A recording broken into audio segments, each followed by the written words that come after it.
quirks, meta-abilities, mutations. These are the names that were given to the phenomenon that were emerging superpowers in humanity. Some could generate the elements, others could utilize strength thought impossible. But there were very few who had powers that were considered legendary. Over time, these superpowers grew. They evolved until eventually the current generation would inherit their quirks. Izukayagi, a boy who was generally considered below average by others, was a relatively normal child. He enjoyed the outdoors, drawing, even hanging out with some of the friends he made in preschool. Then again, if you had All Might as a father, things wouldn't be close to normal, no matter how hard one tried. Despite being the son of Toshinori Yagi, a man who bore hair as blonde as the sun, Izuku's hair was drastically different. He bore hair white as snow, and eyes that bore a vibrant blue color, almost as if the skies of the earth had etched itself into his eyes' iris. Inko Yagi, his mother, initially worried for her child, thinking that he had inherited some kind of strange genetic disease. But her worries would subside on the day of his birth, when the doctor told her that nothing was wrong with the boy. Perfectly healthy, is what the doctor said about him. Thanks to his reassurance, the couple were able to move on, now bearing the responsibility of being parents to not one, but two healthy babies, with the other one being a girl who was about 3 minutes younger than her white-haired brother. On a quite Monday morning, Izuku was lying on the ground in his room, covering his head with a book he had been reading, a comic that his father had brought back from his time in America, featuring a superhero that, despite being a man born from the stars, he demonstrated kindness that could affect the souls of even the most ungrateful souls. While he was lying down on the ground, his sister, named Izumi Yagi, stepped into his room, carrying what appeared to be a small rabbit toy she had gotten from her mother. She began to speak. "Izuku, when are you going to stop reading that book? I want to play outside." Izuku, whose voice displayed signs of exhaustion, responded to his sister's statement. "Sorry, Izumi, but I'm tired right now. I just want to relax." "Huh? Tired? But it's the morning. How can you be tired?" "I didn't exactly get enough sleep last night. My mind was sore all night, so I couldn't even go to bed without having a headache." "If you say so," Izumi said with a shrug. "I'm gonna go play with Katsuki. Feel free to come to the park when you're feeling better." As she began to leave the room, Izuku stopped her momentarily, pointing his finger toward the door frame. "Don't put your hand on the door frame. You'll get a splinter if you do that." Izumi, slightly startled by this, instinctively did as he said, making sure not to put her hand on the door frame. Because of this, she had begun to view her brother as an enjima, not just because of these instances but by other means as well. There were times when they were playing tag that when she tried to touch him, she found that something stopped her to do so. When the situation was reversed, he was easily able to catch her despite having far better stamina than him. While she cringed at the circumstances, there was some understanding. Maybe she underestimated his speed. Maybe she was just getting slower. Or, the more plausible theory, maybe he had awakened his quirk.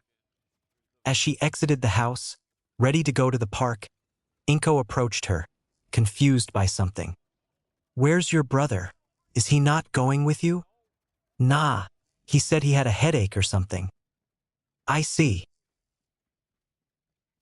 Anyway, you should get going now. Katsuki will be waiting for you. Just remember to be back before dark. Okay?" "Okay." As she left the house, Inko went up to her son's room, concerned for the health of her child. Knocking on the door, she entered the room, seeing her son lie on the floor while worrying about him being sick. "Izuku, sweetie, are you okay?" "No, my head hurts. I keep seeing things. Things that fill my mind with information." "Information? Are you experiencing sensory overload?" Izuku answered accordingly. "I don't know what that is, but every time I look at something, it's like I could see things that no ordinary person could see. For example, even though I can't see you right now, I know what color shirt you are wearing. Purple." This greatly amazed Inko. She hadn't seen her child all day, and yet he knew what kind of color her shirt was. She couldn't help but feel the need to know more about her son's abilities, so after helping her son from the ground, she began to head to the doctors by car, a quirk specialist who was knowledgeable in quirk development as well as identification. Heading over to Jako General Hospital, Izuku was subjected to several tests, mostly involving the assessment of his eyesight, as well as any additional abilities that they discovered, including what appeared to be a barrier that they discovered after a doctor accidentally dropped a scalpel near the boy. After a few hours had passed, Inko and Izuku sat in the doctor's office, where a man would soon approach them, a man who had a peculiar set of goggles that were shaped somewhat like gears. Dr. Garaki. Mrs. Yagi, thank you for waiting. My name is Dr. Garaki. I'm sorry the assessment took some time. There were some additional things we needed to take into account.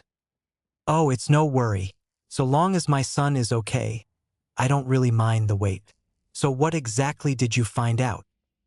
Well, to be frank, your son is an enigma when it comes to his powers. Based on your initial testimony, you reported that he displayed signs of greater than normal eyesight. Is that correct? That's right, doctor. Well, after some observations, we were able to confirm that he has far greater eyesight than any normal child should have. But what we were able to discover is that besides the better eyesight, that he has displayed different kinds of abilities. For example, we were able to discover that he can instinctively create a force field around himself to protect himself from any sort of dangerous items. When we tried to study the force field further, we discovered that its composition was the result of manifesting a type of repulsive force. Wait, for real? Inko said in surprise. Dr. Garaki nodded his head in confirmation, before continuing. My records say you're a fourth-generation quirk user. What powers do you and the boy's father have? I don't have anything too special. My husband is the more powerful one out of the two of us. I can float small objects towards me, and my husband, he can do several different superhuman stuff. Increase strength, speed, stuff like that. I see. That explains some of the boy's abilities. But doctor, why would the ability to manipulate repulsive forces affect his eyesight? Regarding your question, it's possible that his eyesight is merely the result of a mutation. Typically speaking, it's impossible for the human eye to perceive or see repulsive forces. Therefore, it is my hypothesis that your son's eyesight was augmented in order to actually perceive such forces. I see. But doctor, my son complains about having a headache from my strain. Is there any way to reduce it? That was when the doctor began to think before coming up with a solution. Considering we found that he cannot turn down his eyesight, the best course of action would be to reduce his eyesight. Reduce. What your son has is the opposite of what people who need glasses to see better. In order to reduce his eyesight, the best options I can recommend would be to have him wear something in front of his eyes to obstruct his vision a little. Something as simple as a cloth covering or blacked-out glasses should do the trick. Will it affect him negatively? The mother asks him. Not at all. Considering he is able to see things with greater detail without something covering them, it's likely that he should be at a normal level of sight if he had something covering them. I see. Thank you, doctor. As the two began to leave, Dr. Garaki informed them of something further regarding Izuku's abilities. Keep in mind, it's likely that Izuku's powers will evolve in time, so it's best that you have someone train him so that he may properly control his abilities. A quirk like that can be dangerous in the hands of a child. Now then, you go home now and get some rest. Thank you, doctor. Before I forget, there are two things I need to bring up. First, I noticed that you have two children listed here. Has the other child displayed signs of awakening a quirk? Not yet. For now, Izumi is just a normal child. I see, and secondly, considering this is your child's quirk, he had the right to name it. So, what ideas does the little lad have? But Izuku did not answer his question, unsure as to what name he should give his quirk. Do you mind if we give you a name later? This is all so sudden that I'm sure he needs time to process this. I'll see you next time, doctor. Very well. I look forward to it, Mrs. Yagi. Dr. Garaki said with a smile. After the two had left the hospital, they arrived home, with Inko preparing food while Izuku sat on the table drawing, while wearing what looked to be a sleep mask over his eyes that his mother gave him. While he was doing this, his father, who had arrived early from work, greeted his wife with a kiss. "Hey honey, sorry I was late. A villain was causing trouble for people at the store I was at, so I needed to stop them from causing any more panic." "Oh, that's all right, dear. A hero's gotta do what a hero's gotta do." As he walked past her toward his son ready to spend time with him, he noticed the sleep mask over his eyes, giving a sort of confused expression on his face. "Hey buddy, what are you wearing?" "Hey dad, I'm wearing a mask that Mum gave me." "How come?" Toshinori asked his son. This prompted Inko to explain to her husband why it was that he was wearing the mask. "Well, earlier today while you were at work, Izuku said that he had a headache and I was initially concerned that he was unwell. But after some curiosity, I took him to a quirk specialist and it turns out he had awakened his quirk." "Wait, for real?" "Yeah, he can manipulate repulsive forces and create a barrier around himself. And the best part, the doctor said that Izuku's abilities will only grow over time. Isn't this exciting? My baby boy's finally got his own quirk." Toshinori couldn't help but feel proud for his son. After all, he was in a better position than he was when he was a child. Better for his son to be born with a quirk in this era than with none at all. Well then, what are we waiting for? Let's get something prepared for celebrations. Over the course of the next couple of hours, Inko and Toshinori began to bake what appeared to be a modest cake for Izuku. It was milk chocolate in flavor with a chocolate center. While Izuku did occasionally help, his intervention mostly resulted in him eating the chocolate cake mix. After some time, Izumi arrived home, seeing the three acting rather joyfully with each other. She assumed something good had happened, resulting her asking a question in curiosity. "Hey, what are you guys doing? Did something amazing happen?" "Something amazing sure has happened, Izumi," Inko replied. "We discovered that your brother has manifested his quirk." "Wait, really?" "Yep, sure did," Toshinori answered. "That's why we're making a cake for a celebration." "Oh yeah. What flavor did you pick? Strawberry, vanilla?" "Chocolate, actually." "Should have been strawberry," she pouted. "Either way, I'm excited for cake." "Well, you'll just have to be patient. It'll be ready soon. Then we'll have it after dinner." After the family of four had finished their dinner, they eventually got to the cake, where they dug in and enjoyed it to their heart's content. "Okay, as much as this is delicious, I still think you should have chosen strawberry," Izumi commented. Izuku didn't really react negatively to this, only giving a smile to her. "Well, maybe when you awaken your quirk, you can pick the cake flavor." "Oh yeah. I can't wait for the day that I awaken my quirk. Then I'll get you guys to make the greatest strawberry cake ever." Toshinori merely laughed at this statement in delight. "Very well then, I'll take you up on that offer, Izumi. I can't wait to see what quirk you awaken." After that day, Izumi couldn't help but grow excited at the prospect of awakening her own quirk, and for many days after that, she held on hope that she would soon awaken one. There were times where she thought she had awakened one, but this was more of a byproduct of her own excitement getting the better of her. Eventually, after turning 5 years old, paranoia would soon set in, making her worry over several days. She had heard stories of people who were classified as late bloomers, with the main difference being that they awakened a quirk around the 5-year-old mark. But her worries would soon become engraved onto her mind, as one day, when her father took her to a quirk specialist and delivered her news that she would remember for a long time. "I'm sorry, sir, but your daughter is quirkless," the doctor said to Toshinori. "What? Are you sure? She should be able to develop one. I mean, she's 5 years old. Surely she would have shown signs of one by now. Do you think there's something wrong?"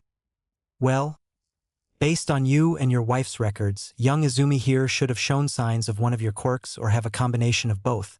But after viewing her X-rays, I don't think she is going to.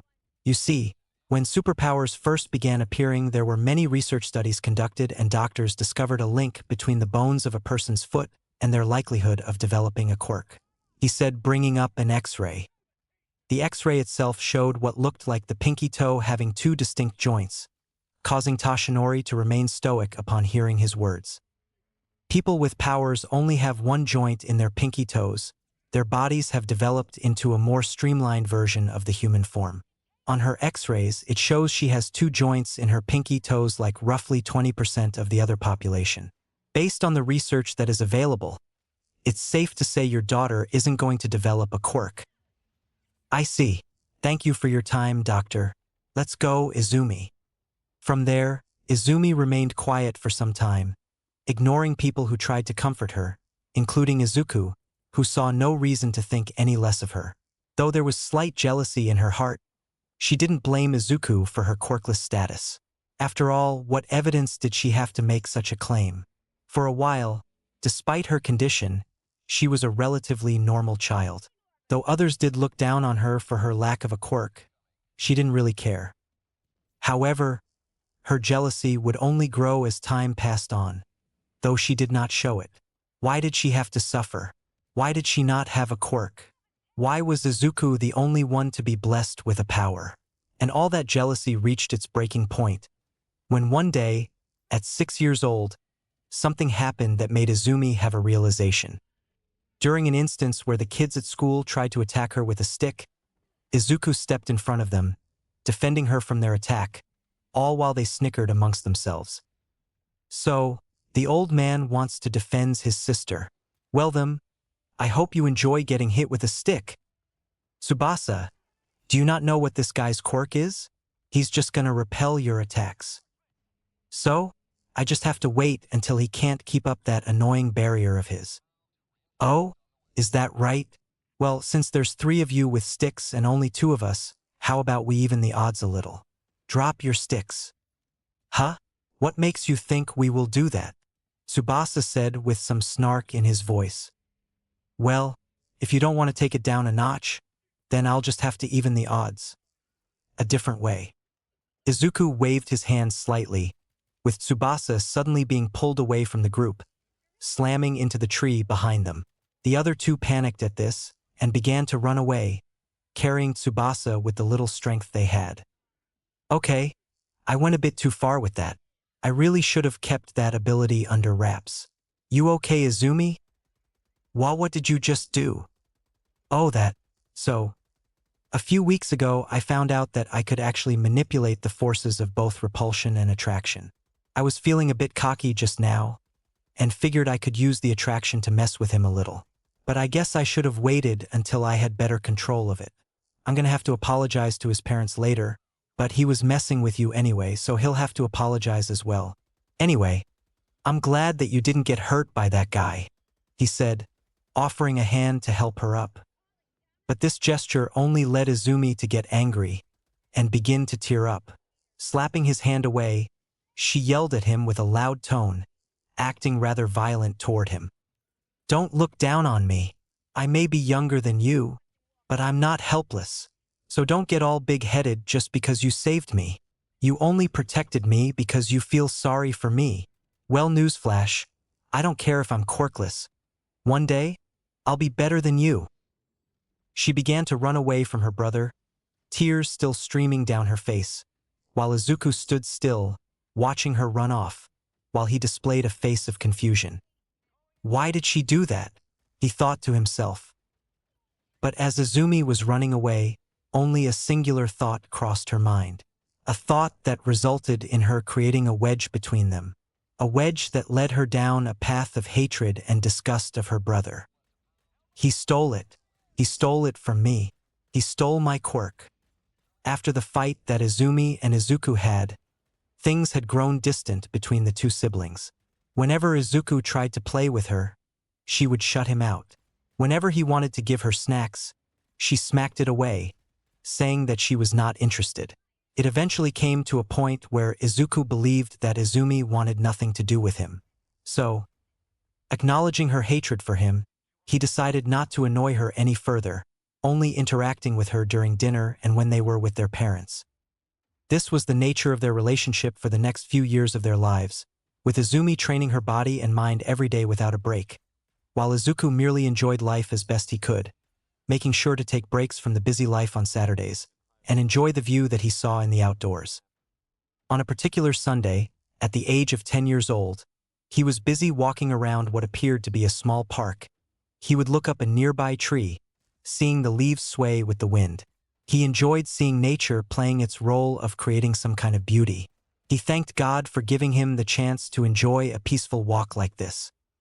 But while he was distracted, a rather buff man and a kid around his age were initiating what appeared to be some kind of specialized training, where the man attempted to teach his brother how to turn while in use of their speed quirk.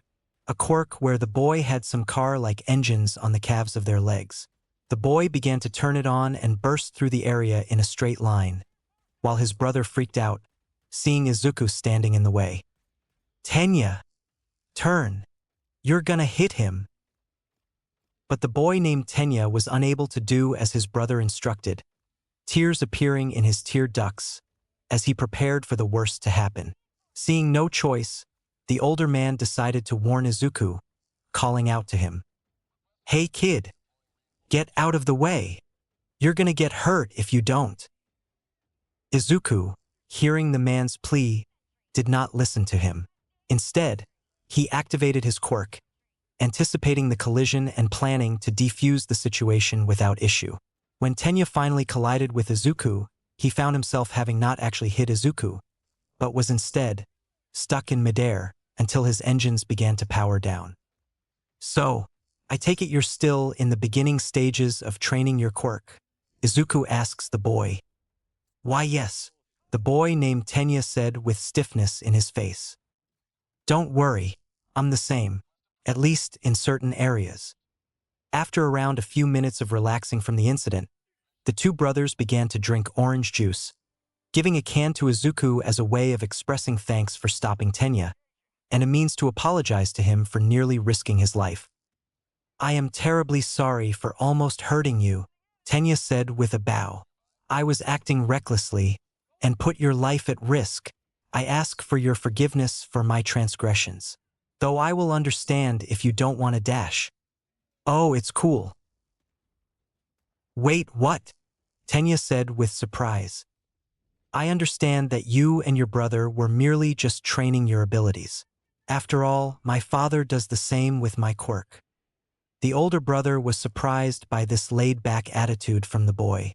After all, he nearly got hit by what was nearly a boy going faster than 40 kilometers per hour, and yet he wasn't scarred or terrified. He was chill. What was more intriguing was that he was similar to them in a way. A father that trained him to use his quirk. Was that even legal? Then again, perhaps his father was some hero. "By the way, my father always told me that anyone who uses their quirk without being a hero is considered to be performing an illegal act, unless they are given permission from a hero to do so. I take it that means you must be a hero, mister?" Izuku asks the man. "Oh, that's right. To be specific, I go by the Turbo Hero Ingenium." Tenya confirms this by nodding in excitement. This made Izuku less concerned, and began to act more casually than he was before. "Ah, that makes more sense. You're that speedster hero with the engines in his arms. You do some pretty cool stuff." "Well, thank you for the compliments. I appreciate it," the man said with gladness. "But that actually makes me a bit curious. What hero is your father to train you with your quirk?" "I would tell you, but my father is rather secretive with his superhero identity." "A fair point, I'll give you that. How about this? I'll make sure to keep my lips sealed and ensure that no one else knows." Initially, Izuku saw no reason to play along with this man's deal, but he also found the man to be honest, seeing no reason that he would use this information as blackmail. Motioning his hand, he asked the man to come closer, to where he proceeded to whisper a single name in the man's ear. His eyes went wide at this. "Hold? For real?" For real? So you're his kid? Honestly, I didn't expect him to even have a family to take care of. Guess you learn something new every day. Well, it's nice to meet you, young man. Glad to know that the son of a pro was able to help my kid brother. Don't mention it. But, what are you doing here anyway? Where are your parents? Mom is doing some shopping somewhere in Narahata, and Dad is with my sister. Your sister? Yeah. Dad's helping her train her body in order to help her learn self-defense. Oh, well, that makes sense. Guess with so many villains sprouting, it makes sense to wanna at least keep your family safe. Anyway, you need me to take you home? Nah, I'm good. I ain't going home for a long while. I'll probably go back before sunset or something. I see. Well, if that's the case, wanna hang out with Tenya for a bit before you have to go? Naturally, Izuku grew curious by this, as Tenya desperately tried to stop his brother from continuing. Tensei, stop it. You're gonna embarrass me. See, my kid brother here has a hard time connecting with the other children. They often call him names just because he's the type to follow the rules and expect others to do the same. Oh, so your brother is a stickler for the rules. That's a bit rude of those guys. Yeah, some kids can be a bit cruel. But anyway, it would be great if you could be Tenya's friend. He may be a bit of a pain, but he's still a good kid. Say no more. Of course I'll hang out with him.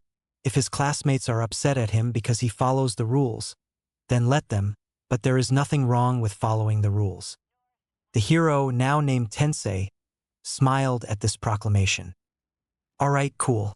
Then while you two play, do you mind if I relax for a moment? Training Tenya for so long has me a bit out of breath.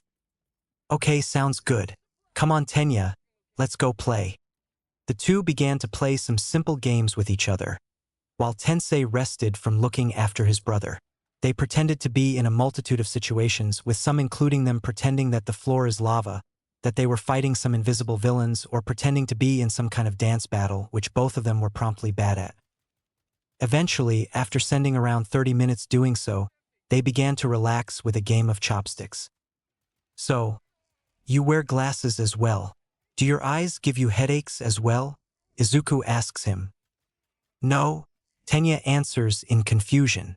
Eyes aren't meant to cause headaches. Besides, my glasses are meant to help me see better. Oh, I see. Guess my mom was right. Not everyone has the same problem like me. Wait, is that why you wear glasses? Because you see too good? Yeah, it has something to do with my quirk and sensory overload. In order to at least have normal eyesight, I have to wear these tinted glasses. That or a piece of cloth over my eyes. Amazing. Your eyesight is that good. Can't say I like it, but yeah, my eyesight is pretty good. Would it have anything to do with that strange force field you made? The doctor believes it to be.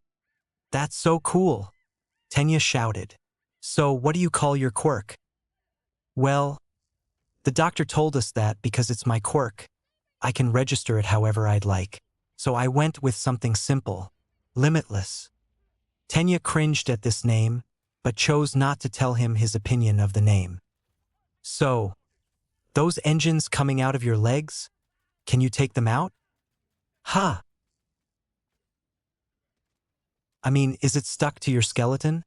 Or is it something that you can pull out any time?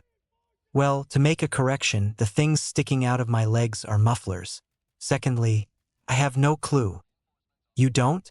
Have you tried? Well, I haven't because I don't know what will happen if I do. I mean, it's car engines in my legs. It's not like the mufflers will grow back if I remove them. Plus, I have no doubt it would be painful. Okay, that makes a bit of sense. Say, Yagi, do you have any siblings? Yeah, I have a twin sister, but she and I aren't on good terms at the moment. Why is that? Tenya asked him. I actually have no clue. It happened when I was defending her from some rather rowdy kids. She suddenly slapped my hand away, and we started only speaking to each other when our parents were around. It honestly has been pretty sad that things turned out this way. Tenya was taken aback by this, feeling sorry for the boy, while continuing to drink his juice. Man, you certainly have it rough. I at least have a brother who I can look up to. Yeah, I guess. It doesn't help that my classmates have a polarizing view of me. Either the girls like me for my looks, or the guys hate me because they can't beat me up when I defend my sister. Yikes. Some people can be rather cruel. Tell me about it. But even when I help my sister, she ends up turning on me, thinking I did it out of pity. I see. So you're caught in a situation where if you don't help her, your parents will question your actions. But if you do, your sister will get upset at you. Sounds about right. Well, if I were you, I'd still help your sister out. It's like my brother always tells me, meddling when you don't need to is the essence of being a hero. Wow, your brother is pretty wise. After they continued to play, Tensei got a call from his parents, telling him to come home with his younger brother. Informing Tensei of this, they bowed in respect to Izuku, thanking him for his time, before Tensei handed him a piece of paper. If you ever want to play with Tenya again, just have your parents call this number, and I can organize a get-together so you two can hang out. Thanks, Izuku said with gratitude. As the two brothers bowed their heads, they began to leave, with Izuku doing the same. Upon heading back to his house, his mother greeted him at the door, while he took off his jumper. Hey Izuku, how was playing at the park? It was pretty good. I made a new friend today. His name's Tenya. Oh, that's nice to hear, Izuku. Glad you made a new friend. By the way, I just got a call from your uncle Hisashi. He and your cousin Mikumo are going to be visiting in a couple of days. So I want you and your sister to clean your rooms in case he wants to play with you guys. Okay, Mum. Oh, and before I go to my room, Tenya's brother wanted me to give you this, just in case I want to hang out with him again. Passing his mother the note, she made sure to attach it to the fridge to ensure she would not lose it. One would have assumed she would log the number on her phone, but she also did it, as she was hoping to replace her phone later that week and did not want to chuck away an important piece of information. Okay, Izuku, if you don't mind, could you help me clean the dishes? The dishwasher isn't working as it should, so I'm going to need a big, strong man to help me, she said in the hopes of getting him to assist her. Nodding his head, he approached the sink, grabbing a tea towel and wiping the dishes of any remaining water that were present. While this was happening, Izumi stood in front of her father attentively, while he, who was currently taking his day off, looked a bit confused by his daughter's actions. While he took a sip of water, Izumi began to speak. Father, for the past 4 years, you have seen and even helped me with my training to improve my physical prowess. For that, I thank you for your efforts. Oh, it's not a problem, Izumi. After all, it's important to teach anyone how to stay fit and to defend themselves. But something tells me that's not the reason why you're talking to me like this. Is it? That is correct.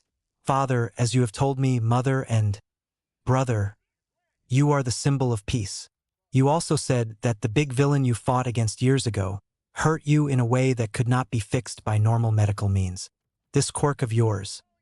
The quirk you said was passed down to you, and that you will need to soon pass it on to.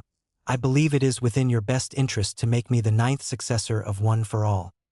Toshinori's eyes widened at this, before he began to speak. That's why you wanted to talk? Because you wanted to inherit One for All. That is correct. While I do know that you are looking for someone with a suitable quirk to inherit it, I believe that as your daughter, who is quirkless like you were once, I find that this is the only appropriate solution to your problem. You'll have a successor. I'll have a quirk. Win-win. Toshinori looked on at Izumi with a look of sadness in his eyes. This made Izumi confused, as Toshinori began to speak to her. I'm sorry, Izumi, but I don't think you should have One for All. Silence. It filled the room for roughly 30 seconds, as Izumi processed the words she was hearing. Don't think you should have One for All. What was her father saying? Was she hearing wrong? She could hear her heart pound in the background, constantly beating, as a sudden ringing sensation filled her ears. What? But why? Her father's eyes were covered by a shadow, as he desperately tried to remain stoic and understanding. Izumi, right now you are 10 years of age. You still have time to experience a normal childhood. I don't want to take that away from you by placing this curse on you. Besides, the level of responsibility needed to use this power would be too much for you to handle, even if I wanted to give it to you. Izumi's face contorted in slight anger, as she felt herself being denied the perfect opportunity to make a difference. But she was not angry at her father. She understood his concerns for her as her parent, and yet, she couldn't help but feel insulted and heartbroken. I understand, father. Despite her desperate hopes that her father would give her the opportunity to be a hero, it pained her to know that her father would not even consider giving her his power. Tears began to stream down her face as she locked herself in her room. I'm not weak, she mumbled to herself. I'm not helpless. I can do good. As she approached her desk, she grabbed a pencil and paper and began to doodle on the paper, trying to sketch what looked to be a small figure, one with round eyes and exposed teeth. Though this was the first prototype, it would throughout the years evolve into something far greater than it started off. After a couple days had passed, we see the Yagi family in front of what looked to be the airport, holding up a sign, as they waited patiently for their guests to arrive. Hey Mum, how come we have to go pick them up? Shouldn't they have taken a cab to our place? Izumi asked her mother. Well Izumi, it's been a while since your uncle has been in the country, that it will take some time for him to get readjusted to living here again. Hold on, living here? I thought you said he was only going to be visiting for a couple of days. While that is true, they're also looking for a place to call their permanent home. After all, traveling around the world will certainly take it out of you eventually. While Izuku held onto his mother's hand, he made sure to keep an eye on the gate, looking for a man roughly 5'10" in height, with short, green hair while also wearing some glasses. As for Mikumo, since it had been some time since he last saw him, there were only a few clear features for him to look out for. This included midnight, black hair, and similar features to his own. However, what made them unique to each other was the fact that Mikumo had a condition that made his eyes two different colors. One red and the other purple. Heterochromia is what his mother called it. After roughly 30 minutes of waiting, Inko spotted someone in the distance. A boy wearing what appeared to be a comic book t-shirt, and a man wearing some formal wear consisting of a buttoned-up shirt, pants, and a blazer. He was rocking what looked to be a small green goatee and had his hair slicked back, reminding Izuku of a secret agent. The man took off his glasses upon seeing the family of four. Inko, my beautiful sister, did I keep you waiting? Hisashi and Inko conversed with each other, having reunited with each other after being in separate countries for years, with the majority of their conversation was about trying to understand what had happened in each other's lives. For Hisashi, he was coming back to Japan after helping out with what was apparently an animated series based on his own comic book series Humanity Unbound, a futuristic detective story that questioned the what-if possibility of a society reliant on androids and whether such a device could or should become alive.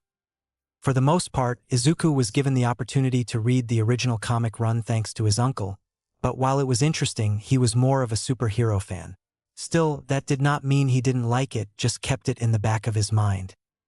After the two siblings conversed with each other, they got into the family car, where Hisashi and Inko continued their conversation. So, Inko, how is father doing? He's been doing all right. The hospital staff have said that his treatments have been helping his body. So if we're fortunate, he should get out of the hospital within a month. That's great. I'm glad he'll be able to get out of his bed soon. As the two adults were talking, Izuku spoke with Mikumo, who was telling his cousin of the places he went to while he was in America.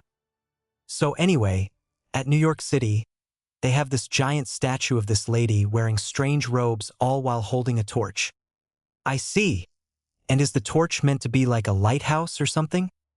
While it does light up, I think it's mostly for decoration. I see. Did they ever explain to you why she wears that funny crown on her head?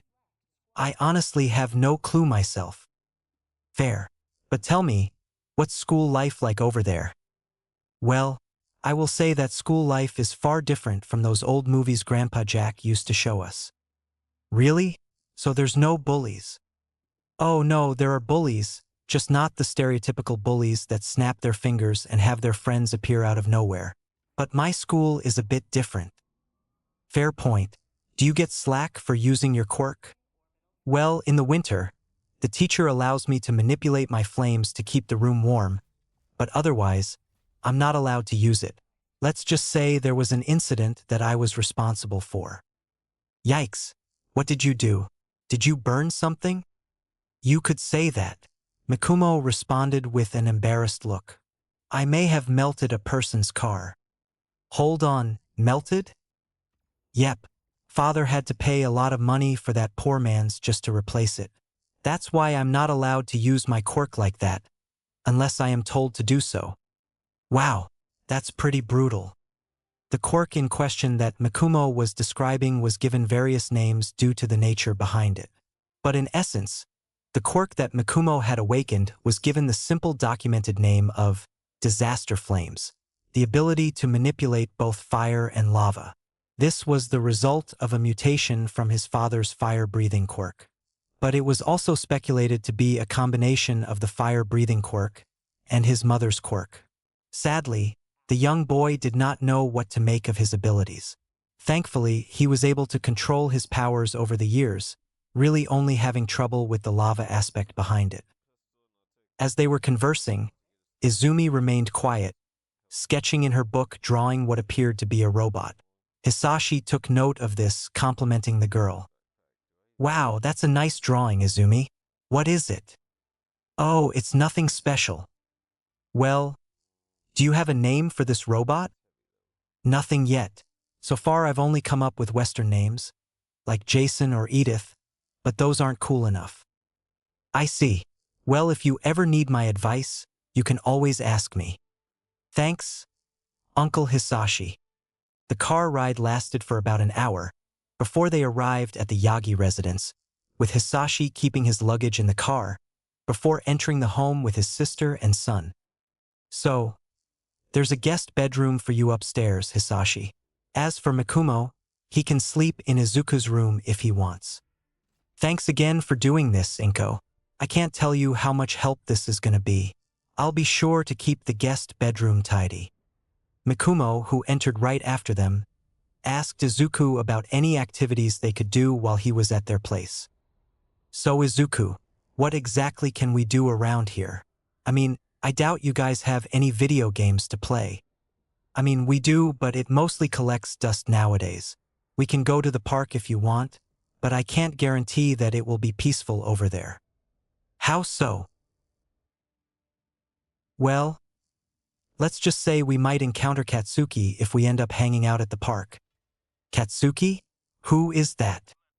Well, he's just an old friend of mine who kind of became a problem. A problem? Yeah, mostly cause of Izumi. He developed some sort of superiority complex and started teasing Izumi for not having a quirk. I've stopped him a couple of times, but the dude is relentless. I see. Well, I could go out and have a walk. So let's go. Cool. After making his decision, Izuku walked up to his mother, telling her about his intentions. Hey Mum, Mikumo and I are gonna head to the park. Is that all right? Of course, honey, she says with a smile. Izumi, go outside with your brother and cousin. Get some sun on your skin. Upon hearing this, Izumi let out a small sigh, grabbing her sketchbook before heading outside. Let's just go, she muttered. Okay, Mikumo answered. The three left the house, heading towards the park, before the two boys eventually began to swing on the swing set. As they did so, Izumi sat in the shade by herself, sketching in her book. Mikumo, who was swinging lightly, began to speak with Izuku. So Izuku, this Katsuki fellow, what else can you tell me about him? Well, he has an explosion quirk, is generally a pain but manageable, and for whatever reason, he has the constant need to shout a lot. Ah, so he's one of those guys. Tell me, how does he fare in a fight? Not too great, I am afraid. He mostly focuses on head-first attacks. And cause of my powers, he tends to fail miserably when trying to fight against me. Realistically, I don't even need to fight back. He just gets caught in my barrier and boom, stuck until I turn it off. So, what is he exactly? He's the son of my mum's friend, Mitsuki. Lovely woman, though I feel sorry for his dad more than her. Considering what she's like at home, it makes sense where Katsuki got his attitude from. In terms of association, I'd say he's more of an acquaintance. The best friend spot so far is reserved for Tenya. Tenya? Yeah, I met him a couple days ago and found him really fun to hang out with despite our differing personalities. I see. He must be a pretty cool guy for you to consider him as such. He's certainly interesting, I'll give you that. A bit awkward, but he means well. As the two boys continued to converse, Katsuki Bakugo, appearing with his many friends, began to approach Izumi, intending to bother her. "What are you sketching there, Deku?" he said, emphasizing the last word. "What do you want, Bakugo?" Izumi asks him with a less than thrilled attitude. "Oh, what's this? Little Deku here has an attitude," a boy by the name of Hashiga commented. Maybe she's forgotten the hierarchy since that protective brother of hers has been watching over her. As if I would be afraid of someone whose quirk is making themselves have shark teeth. "Excuse me?" "Knock it off," Mikumo's voice called out. The three boys stood by while Mikumo approached them. Izuku, not too far behind, commented on the situation. "Wow, speak his name and he shall appear. How have you been, Bakugo?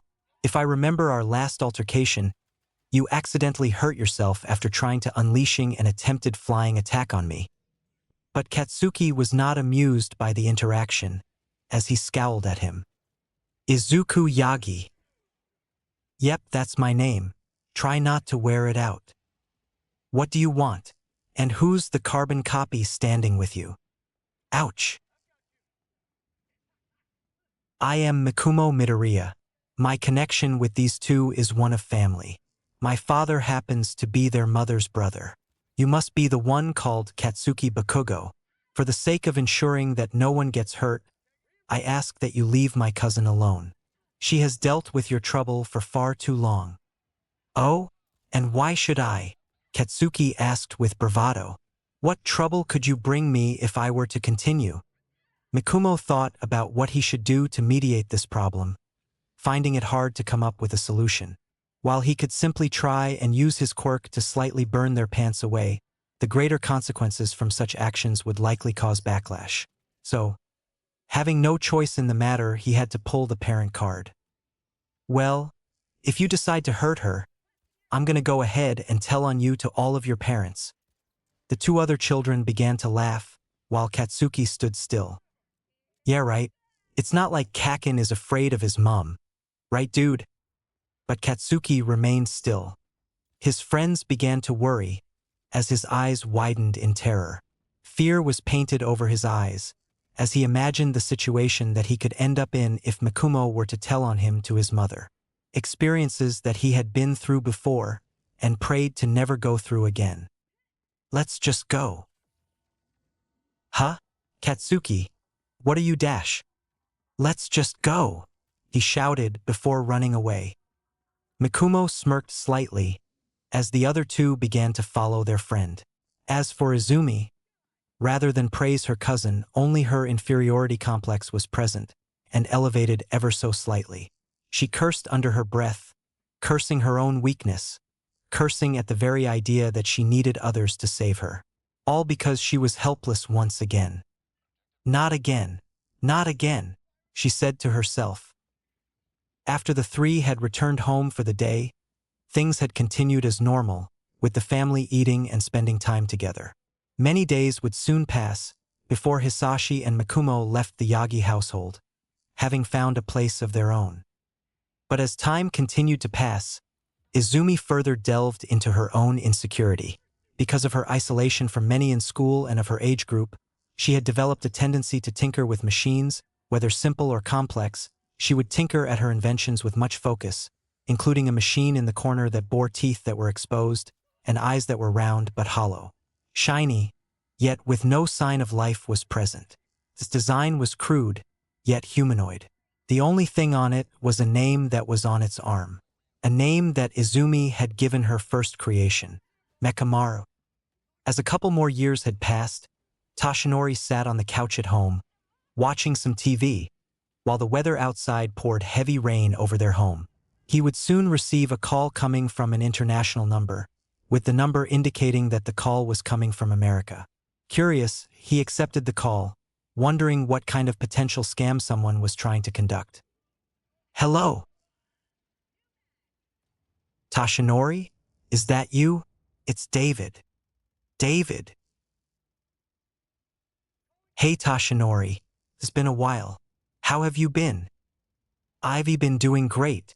Family life has been rather eventful, although I don't think it compares to you." "Oh yeah, Izuku and Izumi are 12 now, right?" "Yeah, they're about to start middle school next year. It truly astonishes me how time flies." "Yeah, my little girl is just going through the next stage of her development. As a single father, it does become troublesome, but a necessary endeavor to go through. Speaking of our children, how are Izumi and Izuku?" "Well, Izuku has been doing well in school, though I can't for the life of me handle the amount of attention he gets at school." "Did he do something wrong?" Toshinori let out a sigh. "No. It just appears that my son has become Mr. Popular amongst his classmates. As for my daughter, it's the opposite." "Your daughter?" "Yeah. She's mostly isolated herself from the other kids because of her quirkless status. As a result, she's always tinkering with her machines when she doesn't have any homework." "Machines, you say? Tell me, what exactly does she make?" "Well, the last time I was in her room, she had this robot in the corner she calls Mekamaru. I haven't seen it actually move or function, but it does certainly wouldn't surprise me if she has it up and running soon." "I see. She kind of reminds me of my daughter. Say, what do you think about her inventing things?" Toshinori thought about this for some time before answering. "Well, at first I was worried that she might be trying to create something dangerous, but if she wants to pursue this path, all I can do is ensure she uses her talents for good." "I see. Well, what if I offer her the opportunity to come to Island for a few of years?" This caused him to blink his eyes a couple of times. Huh. Put your daughter on the phone. I want to tell her personally." "Okay." Following his friend's instructions, he walked up to Izumi's room, where he saw her laying on the bed, reading what appeared to be a book on robotics. Upon having her bedroom door opened, her attention was drawn to her father. "What is it?" "There's someone on the phone I would like you to speak with, something that might pique your interest." Intrigued by her father's words, she held his phone up to her ear, wondering who it was on the other end. Her father, wanting to give her privacy, left the room. "Hello? Who is this?" "Hello, young lady. This is David Shield, your father's friend. I've been told that you have a habit of tinkering with machines. That true? Maybe, why do you ask?" "Well, young lady, I'm not sure if you are aware of this, but I happen to oversee a series of classes on an artificial island called Island. Classes in relation to the construction of equipment useful in the hero field and other areas." "How interesting. Now tell me, young lady, what is it that you strive for?" Izumi thought about this question for a moment. At first, she wanted to be a hero similar to that of her father's. But that was under the condition that she was given his power. Now that she was never going to inherit it, in what way could she be a hero? Could she even be a hero without a quirk? Why not find out? I want to be a hero who does not need a quirk to save others." Hearing her words, David smiled, holding what looked to be a piece of paper in his hand, as he continued to speak. Then why not increase your skills by coming to Island? If your parents allow it, we can take care of all your needs while you're staying here. Plus, because of our significance, we can have your country's education department teach your middle school curriculum here. Interesting. Well, what do you say? You want to take the leap? I say, I'll take it. Excellent. Do me a favor and pass the phone back to your father. I feel that I need to explain to him some of the details, assuming he and your mother are up to allowing you to come. After heading out of her room and passing the phone back to Toshinori, David began to divulge the details to his friend. When Inko eventually arrived home, Toshinori would repeat the details to her, to which she would give a less than amused expression. So, you want Izumi to stay on Island for 3 years during her middle school period to not only teach her the curriculum, but to have this David fellow help hone her skills in building inventions. That's correct, honey. She let out a sigh upon hearing his confirmation. Toshinori, I know you want to help Izumi, but is this really the way to go? Shipping her to who knows where in the middle of the ocean. It just seems irresponsible. I understand your concern, Inko, but think about what it could do for Izumi's benefit. With a man like David teaching her the ropes to things, she could pave a path that'll help her in the long run. Plus, he can help her with things outside of robotics. Yes, but what if the other kids on that island are the same as the ones here? This comment struck a chord with Toshinori, who knew exactly what Inko was talking about. Inko, if it's discovered that she is being bullied on the island because she is quirkless, then I will gladly take her out of it. But I doubt that such a thing will happen. David's own daughter is quirkless, and the fact that she is still on the island can only tell me that she is being looked after, regardless of her status. Inko, I know you're scared for her, but I have no doubt she will overcome any adversity that should come her way. Inko thought about this for some time, weighing the pros and cons to having Izumi being sent to Island. While she was initially ready to refuse the idea, the more she thought about it, the more she could not deny the prospects that would come from such an opportunity. She would eventually agree to the decision, allowing Izumi to pack her things, where after a few days David would arrive to Japan by plane, waiting for her. Izumi, good to see you made it. Thank you for having me, she responded. So, you ready to head out?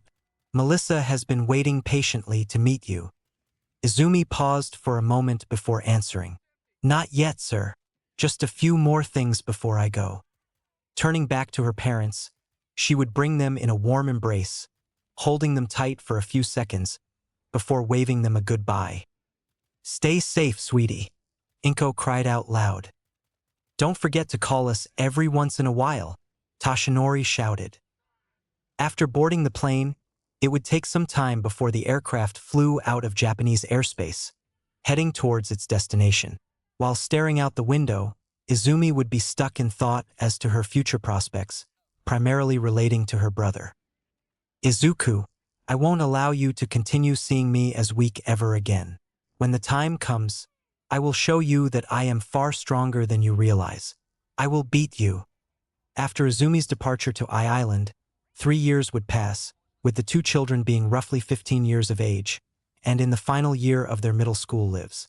Izuku, having been admitted to semi-private academy, was currently sitting in his homeroom class, reading what appeared to be his English textbook, trying his best to grasp the concepts of the language.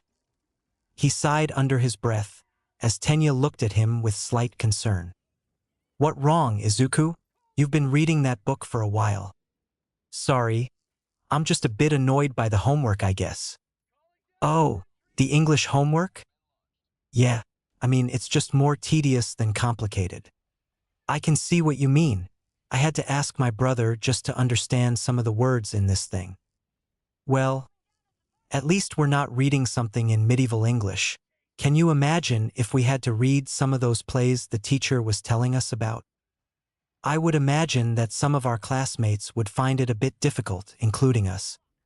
Yeah, if I wanted to learn about a romance story that ended in tragedy, I would just watch the various adaptations of it. Izuku, with all due respect, an adaptation is not a viable substitute for the original, even if the original is boring. I guess, but the adaptation just makes things more interesting, you know? Somehow, I worry for you even more with that statement. After the bell rang, the students began to leave their homerooms and head to their next class. Tenya and Izuku in particular walked together, with Tenya slightly towering over him.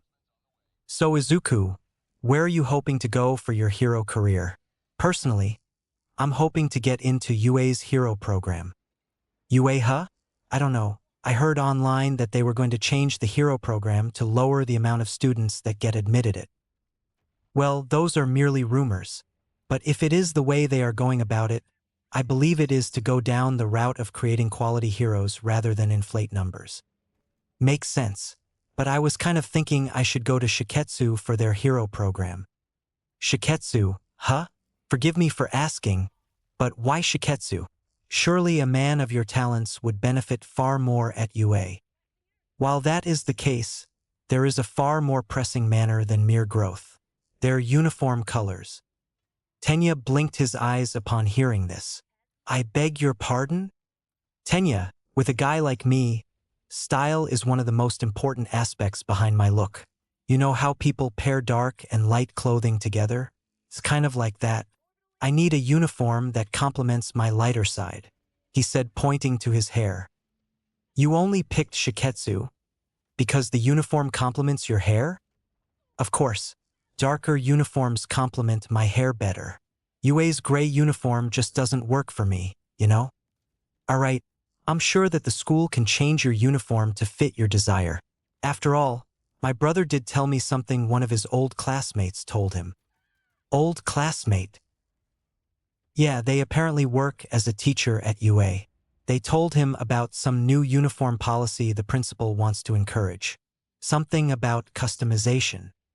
This piqued Izuku's interest, as his eyes lit up upon hearing such a thing.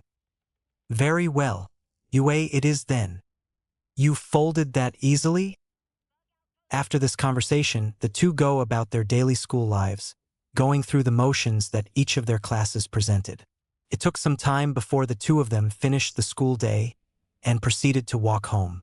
They conversed with one another about today's events, including the weather, any villain attacks that took place, as well as any future homework assignments.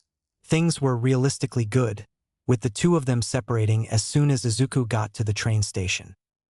But Izuku couldn't stop thinking about how things were going for Izumi.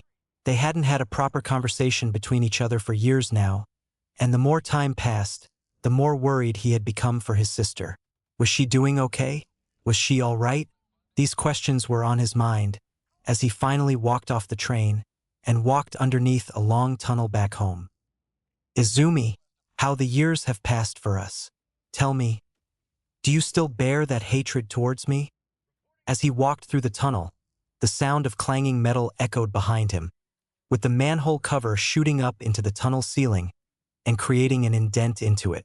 This caught Izuku's attention, as he turned back and saw what looked to be a rising mountain of sludge in front of him. At first, he was slightly grossed out, thinking that the sewage was overflowing. But as soon as a pair of eyes and a set of teeth emerged, that's when he knew this was a villain trying to start something. The villain chuckled in delight. Ah, looky what we have here.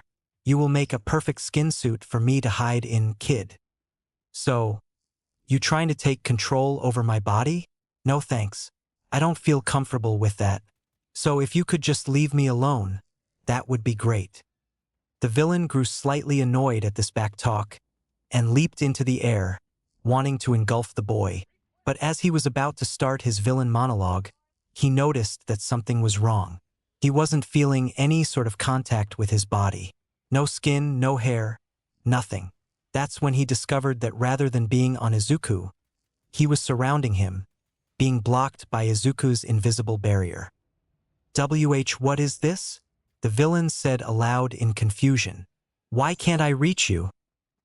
Well, let's just say my quirk lets me do some rather extraordinary things. His barrier began to expand, pushing the sludge villain away from him, all while pressing him against the tunnel wall. As this happened, the villain groaned, struggling to maintain its body under the pressure of Izuku's barrier. After a small amount of time passed, the villain's eyes began to go blank, while its body structure fizzled into a pool of sludge, still breathing, but barely conscious. Man, talk about a bad day for you. Here you were, trying to take over my body, and then suddenly you go unconscious. Sorry I went a bit overboard, but seriously, I had to do something to defend myself. You know how it goes. As he was staring down at the defeated villain, he suddenly heard the sounds of a man crying his lungs out as he leaped out of the sewers. His father. Have no fear, you are safe. Now that I am here, that is. Allow me to save you from this evil dash. Oh, hey Dad. Good to see ya. Izuku. What are you okay? Oh, I'm fine. This guy was just trying to cause some trouble for me. Fortunately, I was able to defend myself without any issues. I see. Well then, you've made my job significantly easier. Oh? Were you chasing this guy down? Yes, this dastardly villain was trying to escape after robbing a small convenience store.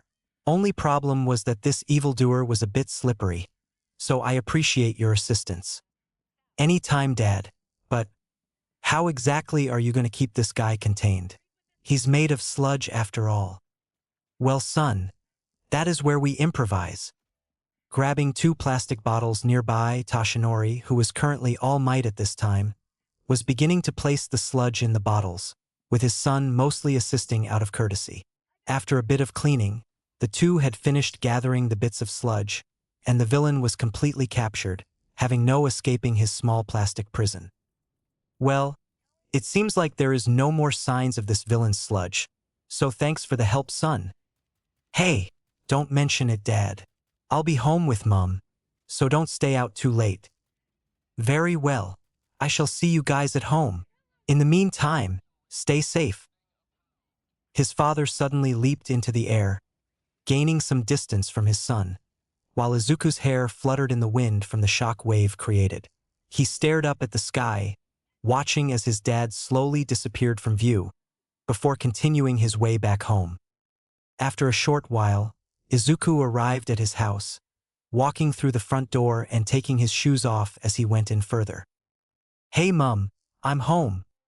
Welcome back, sweetie. How was school? It was all right. Tenya was just asking me what school I want to go to begin my hero's journey at. And have you decided on which school you want to go to? Well, I just settled for UA. It's the school Dad went to after all, so I figured that it shouldn't be too bad. A little confident, I see. Well, don't let that confidence cloud your judgment. You still need to keep up with your training if you want any shot at getting into UA. Yeah, I know. I just find it rather enjoyable at the fact that I'm going to be able to get in without an issue. Well, don't expect your father to give you a recommendation to get in. He expects you and Izumi to get in with your own skill, should you and her be interested in going, that is. Is that so? Well, I'll try not to disappoint him. After some time had passed, Toshinori had returned home from his day of heroing, where, after closing his house door, he depowered himself, returning to his skinny form. Oh boy, now that was troublesome, he said with exhaustion. Oh hey Dad, I didn't expect to see you so early. So, did you get that villain to the cops just fine? Oh hey Izuku. Yes, that sludge villain you helped apprehend got dropped off to the police station just fine. They'll be sending him to a specialized facility to keep him contained. Wow, he's that bad, huh? Well, it's not because of the crimes he committed, but because of the nature behind his quirk. Any traditional cell wouldn't hold him, so it was necessary for them to put him in Tartarus because of the resources they have. A fair point, but honestly, I feel kind of bad for the guy, even if he was a villain. Inko noticed her husband and began to walk up toward him, kissing him on the cheek. Welcome home, Toshi. Glad that you came home safely. Glad I'm back as well. Dinner will be ready in 20 minutes, so just get changed in the meantime and wait patiently at the table, okay? Whatever you say, honey. After waiting around for a short while, the family sat at the table, eating the meal that Inko had prepared for them, as the stars illuminated in the night sky. So, honey, Izuku tells me that he is planning on taking the UA entrance exam to try and get into the hero course. Is that right? Well, that's quite the goal you have, son. You know, I heard from Nizu that he was going to be changing the exam slightly to make it more difficult. Really? And how exactly would you know, father? Well, it just so happens that your old man is going to be working at UA as a teacher. So Nizu gave me the inside scoop. Oh wow, for real? Now that's going to be interesting. There a special reason for that. Nizu believes that the hero students could benefit from having an experienced hero teach them the basics of hero work. Plus, I have a special assignment on the side. A special assignment? Do tell. Or is this one of those keep-to-yourself secret assignments? For now, it is a keep-to-yourself assignment. However, I'll tell you later when the time comes. Sounds good, but you better tell me soon. Otherwise, I'm gonna keep annoying you about it. I'm sure you will. By the way, I have some news for you guys. Izumi is coming back to Japan in 10 months. Inko placed her fork on the bowl before turning to her husband. Izumi is coming back in 10 months? Toshinori nodded his head. Yeah, turns out she is also going to UA for the entrance exams. But unlike Izuku, she's going to be applying for the support course exam. Oh wow, I have no doubt that her time on Island will help her pass the exam with no issue. Izuku continued to eat, paying no mind to their parents' conversation, while Toshinori turned to his son. So, since there are 10 months until the entrance exams start, I believe you want someone to help you continue to stay in shape until then? I know of a good beach that will be the perfect training place for strength build-up. Sounds nice. Would that be okay? I mean, you also have hero work to do, don't you? We can adjust based on issues that appear down the line. Fortunately for us, if there comes a time where I cannot help you, I have made an easy guide to ensure maximum growth in the next 10 months. Passing off the plan to Izuku, the young man began to read it, with the title in bold captions called Aim to Pass the American Dream. As he read through the plan, a few details caught his attention. Sleep schedule, food plans, exercises, each aspect of his life was being planned out for the next 10 months, and Izuku wasn't really liking the idea of cutting out sweets.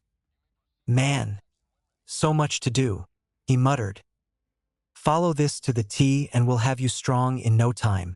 Physically, of course. I see. Well then, it might end up annoying at first, but I'm sure I'll do just fine. Finding motivation in the boy's words, he inadvertently transformed into his buff form, yelling at the top of his lungs. That's the spirit. Now come here, he said, pulling him into a hug. Izuku allowed his father grab hold of him, lifting the young man into the air before giving him a soft noogie. His mother joined in the moment, offering a soft laughter while Izuku, while slightly embarrassed, felt quite happy right now. For the next 10 months, Izuku had underwent his father's training plan, focusing on developing his body to peak physical condition. The plan was rather strenuous as he had to balance both his school life and social life with the training plan. While there were days where he had exhausted himself due to the amount of effort he was putting in, to a point, he felt that he would be unstoppable. With a busted quirk and a physique that would make any man inspired, he quickly brushed off any rust he had developed and displayed much untapped strength. After this time had passed, Izuku would wake around 7 in the morning on a Monday, getting dressed in his semi-private academy. He walked down the stairs to see his father, dressed up in a black suit, with a white button-up shirt and a bright red tie, while he was drinking a cup of water. The man turned his head to his son. Today's the day. 10 months of progress, all leading up to this moment. Look at you. Those broad shoulders and that muscular build. You look like you could even replace me right now. Ah shucks, Dad. That's nice of you. But let's not get delusional now. I still have plenty of years before that possibility is open. I know. I'm just proud of the man you are becoming. I'm sure your grandmother would be proud as well." Hearing this, Izuku was slightly surprised by this. His father never really spoke about his own mother before. All he knew about her was that she had died by unknown means when his father was young, around when his father was a teenager if he remembered correctly. But hearing his dad bring up his grandmother Tashi was something that, in a way, filled him with more confidence. His father would finish his drink, turning into his buff form, before leaving the home by the front door. "Your sister will be coming home today, so if you can you go to the store and get some things for dinner tonight?" "You got it, Dad." "Well then, I wish you the best in your exams, Izuku. And remember, hero work isn't just about defeating villains." He finished off in a cryptic manner. After leaping into the air, Izuku would begin to make his way to the train station, meeting up with Tenya as he did so. "Today's the day. Are you excited, Izuku?" Tenya asked him. "Oh yeah, I wonder what kind of trials they're gonna subject us to. I tried to get my brother to give me some kind of clue, but I don't think knowledge from years ago will be helpful in this case. Probably for the best. If the exams were the same every year, then we would have several people being able to prepare and make the exam rather redundant." "Fair point. I just hope that an academy like UA will make things interesting." As they were talking, a large man began to approach them, roughly being 6'3" in height. His hair was rather short due to the haircut that he was given. He walked up to them, seeing the two talking, before injecting himself in the conversation. "You guys applying to UA as well?" he shouted. "Man, I'm so excited. I'm possibly looking at my new classmates." Izuku and Tenya were reasonably surprised by the man's sudden appearance. Seeing this, Inesa quickly began to apologize to the two. "I'm so sorry. I didn't mean to barge into your conversation so rudely. I was just excited that I was finally meeting some other people taking the entrance exam." "Oh, it's all right. We just kinda got surprised. That's all," Tenya explained. "For what it's worth, you don't have to apologize over it. You were just getting excited." Inesa raised his head to meet the two. "Thanks. You're right though. I'm just excited to be able to go through this recommendation exam." This surprised Tenya further. "Hold on, you're taking the recommendation exam. Who recommended you?" "The Hero Association. They sent in a recommendation for me to UA, and after that, I was given the chance to go to the entrance exam." "That's quite admirable. Even my brother didn't want to give me a recommendation offer." Naturally, Izuku was intrigued by the boy, deciding to draw his full attention toward him. "What's your name, stranger? I mean, if we're going to be future classmates, I should at least know the name of my soon-to-be comrade." Inesa quickly smiled, connecting with the boy's bravado, as he soon introduced himself to the two. "The name's Inesa Yurashi. It is a pleasure to meet you too." "Likewise, name's Izuku Yagi. Let's hope that we can do our best." "So you're Ingenium's little brother? I never knew Ingenium had a brother," Inesa said with surprise. "Well, it's no secret that the Ida family is a family of heroes. My brother just tends to keep to himself regarding his private life." "I see. And what about you, Yagi? You come from a family of heroes." "Well, my father is one, but I'm not really supposed to reveal who that is." "I see. Makes sense. Well, I'm not so fortunate to be born in a hero family, but I have the aspirations to have such a career, so I don't care about such a thing. Still, it's quite an accomplishment to get recommended by the Hero Association." "Thanks. By the way, you think the rumors are true? Do you think they're changing the UA roster to have less students in the first-year course?" "Who knows?" Izuku answered. "Normally a school is meant to have a certain amount of students in each year. But since this is UA, I guess they have so much money that they can operate how they want, including how many students they want." "Man, that's terrifying. The acceptance rate was already low enough as it is, but now they're making it lower? Crazy." "Who cares? That just means anyone that gets accepted has proved themselves as the strongest amongst the other contestants. You right. As the three approached the gates of the school, Izuku caught a glimpse of someone entering the gate. Short, blonde, curly hair. Her eyes filled with a determined gaze.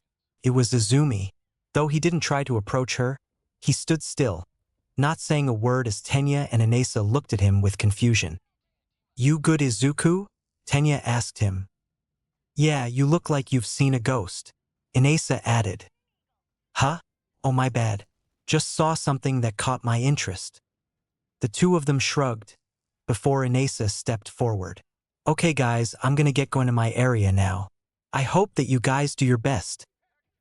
Izuku waved at the young man, as he and Tenya also walked into the building, going the opposite direction, before being instructed to undergo the written portion of the entrance exam. To say that Izuku had no trouble answering the questions would be an understatement, as he effortlessly breezed through the questions, while others were struggling to do so. However, due to exam restrictions, he was forced to partake in the exam without his sunglasses, afraid they might be a tool used for cheating. After about 30 minutes, Izuku approached the proctor, handing in his exam, while others looked on in astonishment, aside from a particular blonde boy in the background. Snipe, who was the proctor for the exam, looked at him suspiciously. "Kid, you do know this is an hour-and-a-half exam, right? You have time to look over your answers, unless you've done something that is against the exam regulation." Izuku chuckled slightly. "Don't worry, Snipe. I have no reason to cheat my way to the top, especially when it comes to hero work. Guess your test was just too easy. Give my thanks to Nizu when you see him. I enjoyed this little side quest."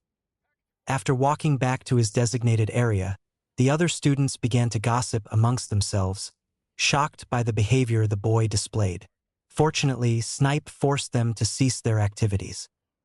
"Quiet down, everyone. This is still an exam. Any further chatter will result in immediate failure."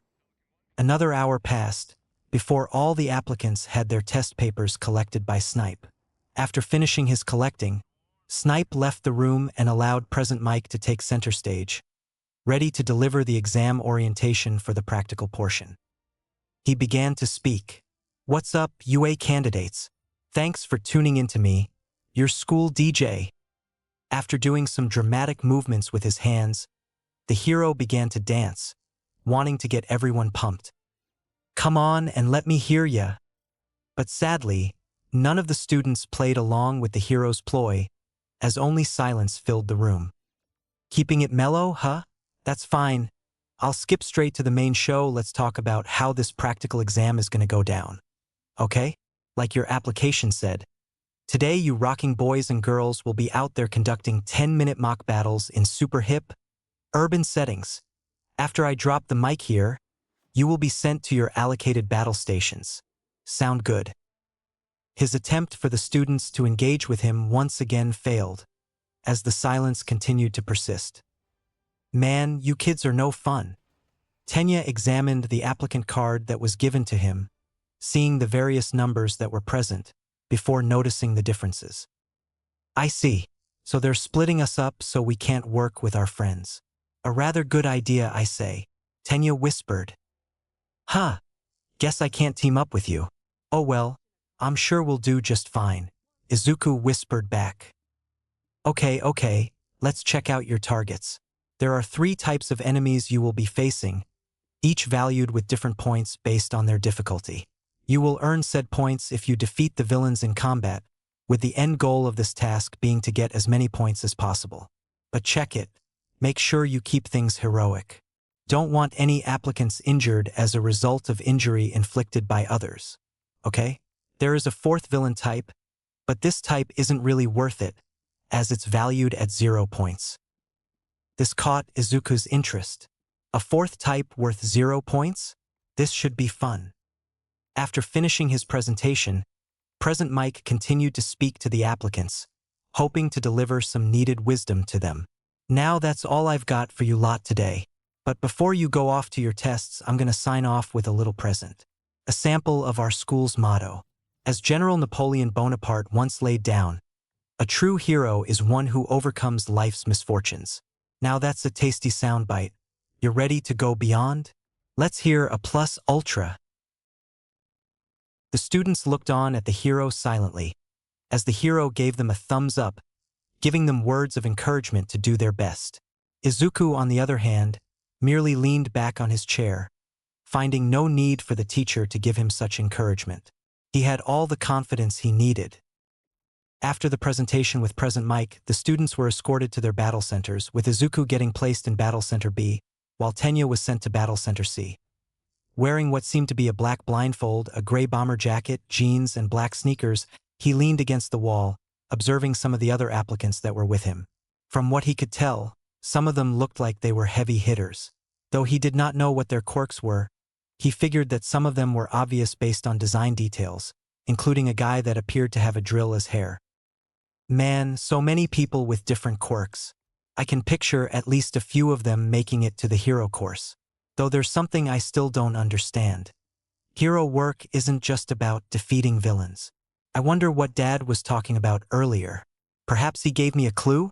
Would that be considered cheating if I had insider information? I should probably stop thinking about it until the exam is over. Come to think of it, I wonder if Excuse me. A soft voice called out. Izuku turned his head to see a young girl looking at him. Her hair was auburn brown in color and short in length. Her eyes were rather large and round, almost as if they were pearls. But as he looked at her, she began to speak to him with concern. Are you okay?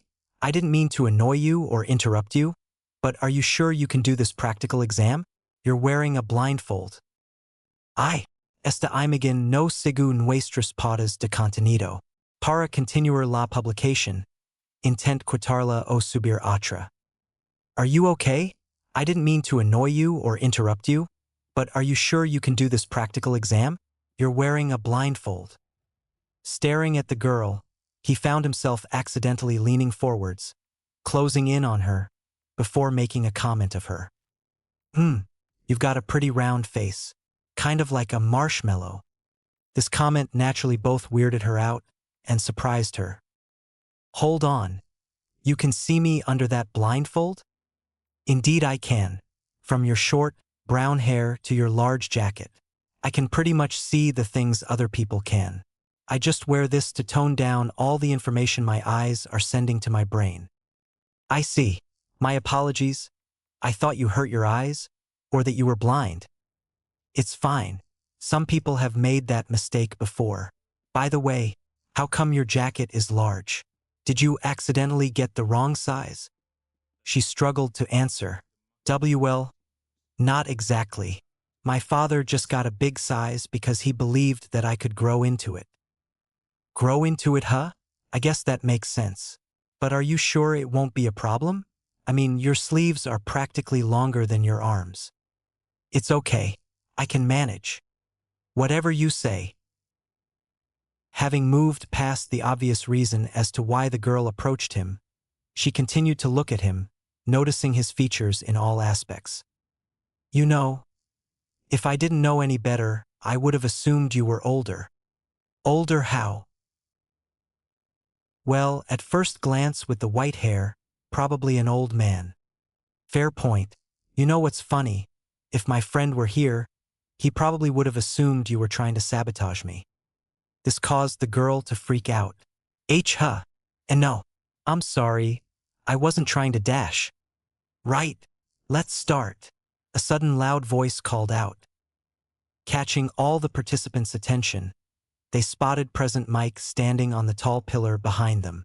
Surprised at the fact that they could hear him from so far, they were left in a daze before hearing him speak again. Get moving. There aren't any countdowns in real battles. Run, run, run, listeners.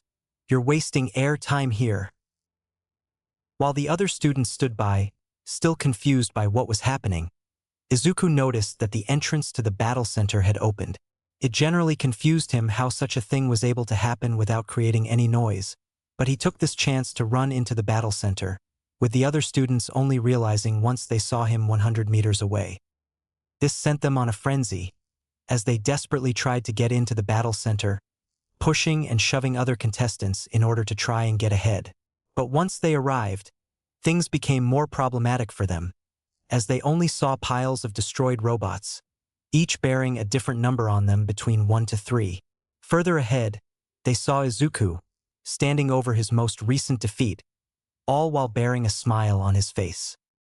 And with that, I'd say my total count is up to 37 points. Hearing this information, the remaining contestants began to scramble their way through the battle center, desperately looking for any straggling robots that were around. Some of the contestants were able to make a reasonable effort, including the brown-haired girl from earlier.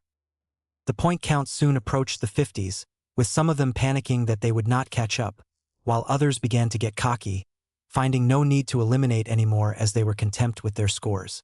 The teachers observed this event from the observation room, each of them having comments on the skills of the applicants. Clearly, the examinees have no idea how many villains are present, or their locations. They have limited time, must cover a vast area, and hunt down every last target. Some use information-gathering abilities to plan out strategies, while others rely on speed to pull ahead of their peers. Of course, remaining calm under pressure can be a huge advantage, as can pure power and combat ability. The most successful students use a combination of all these tactics. They're the ones who rack up the highest scores, the principal named Nizu said in a long monologue. While the other teachers continued to observe the situation, one of them, a rather tall, dark-haired woman, made a comment. Her name was Midnight. I'd say this year's group looks promising. You make a good point, Midnight, the hero Cementos said in agreement. I'd say this year's batch is a lot more intriguing than last year's.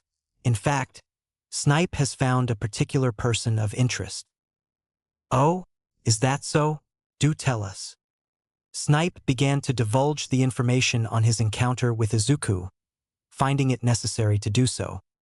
One of the participants caught my interest after he had completed the written portion of the exam. He was able to do it in slightly over 30 minutes. This caught the other teachers' attention, as they were surprised by the reveal. 30 minutes?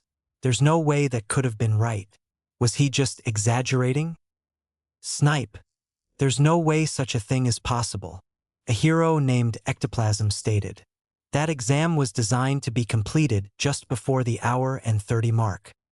I'm telling you, it's the truth. Nizu reviewed his test and everything. Perfect scores on all aspects.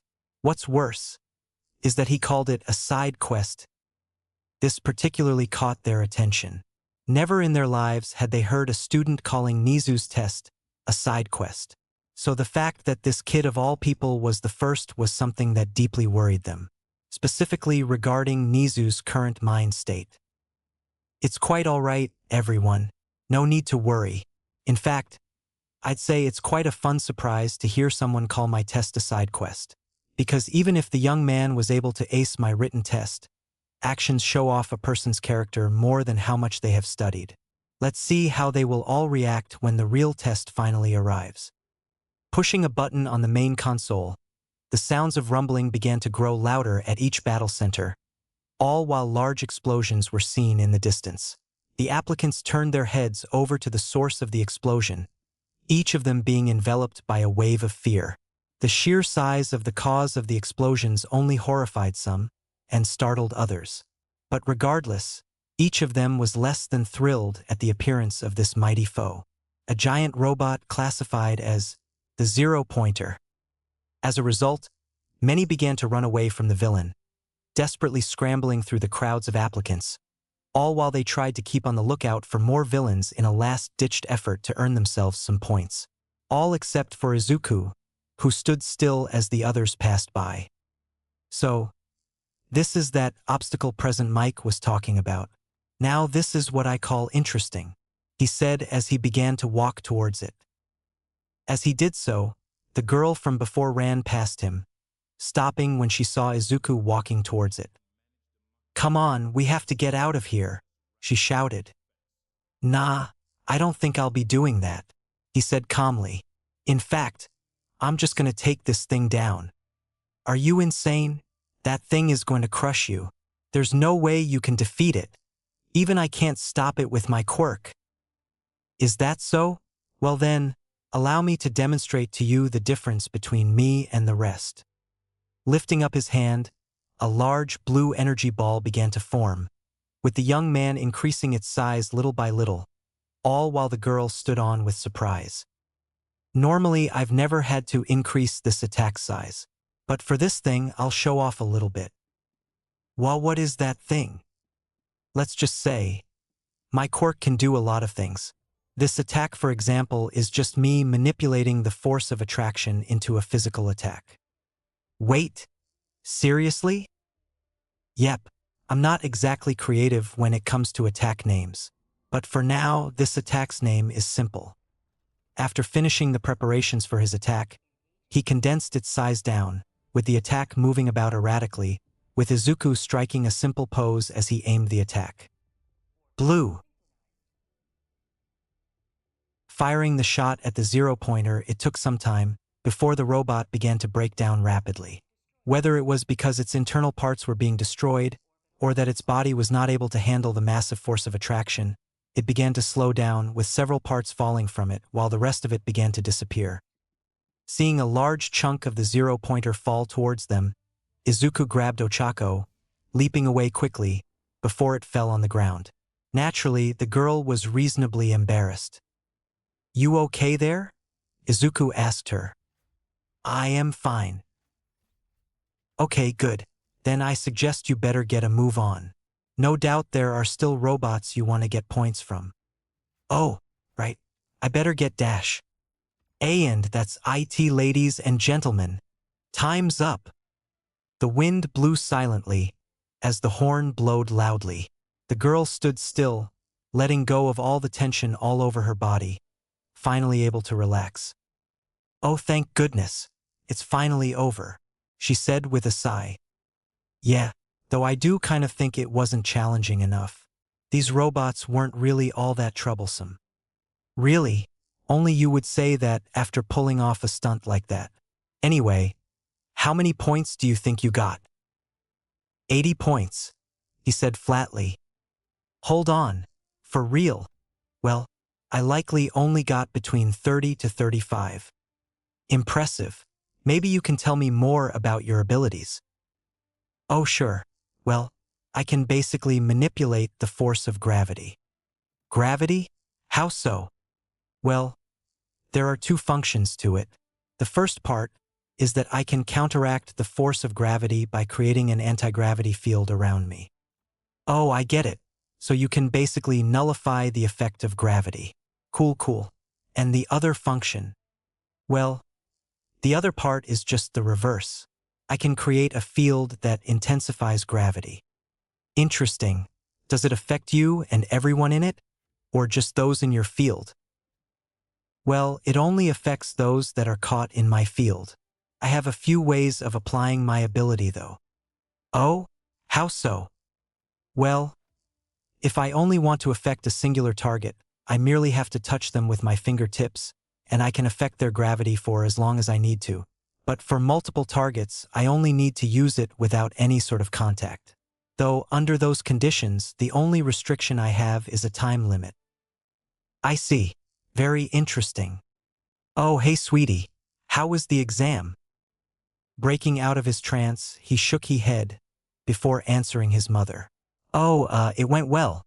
I'm pretty sure I got the highest score, so I'm pretty sure I'm gonna get in without any issues." "Well, that's good news.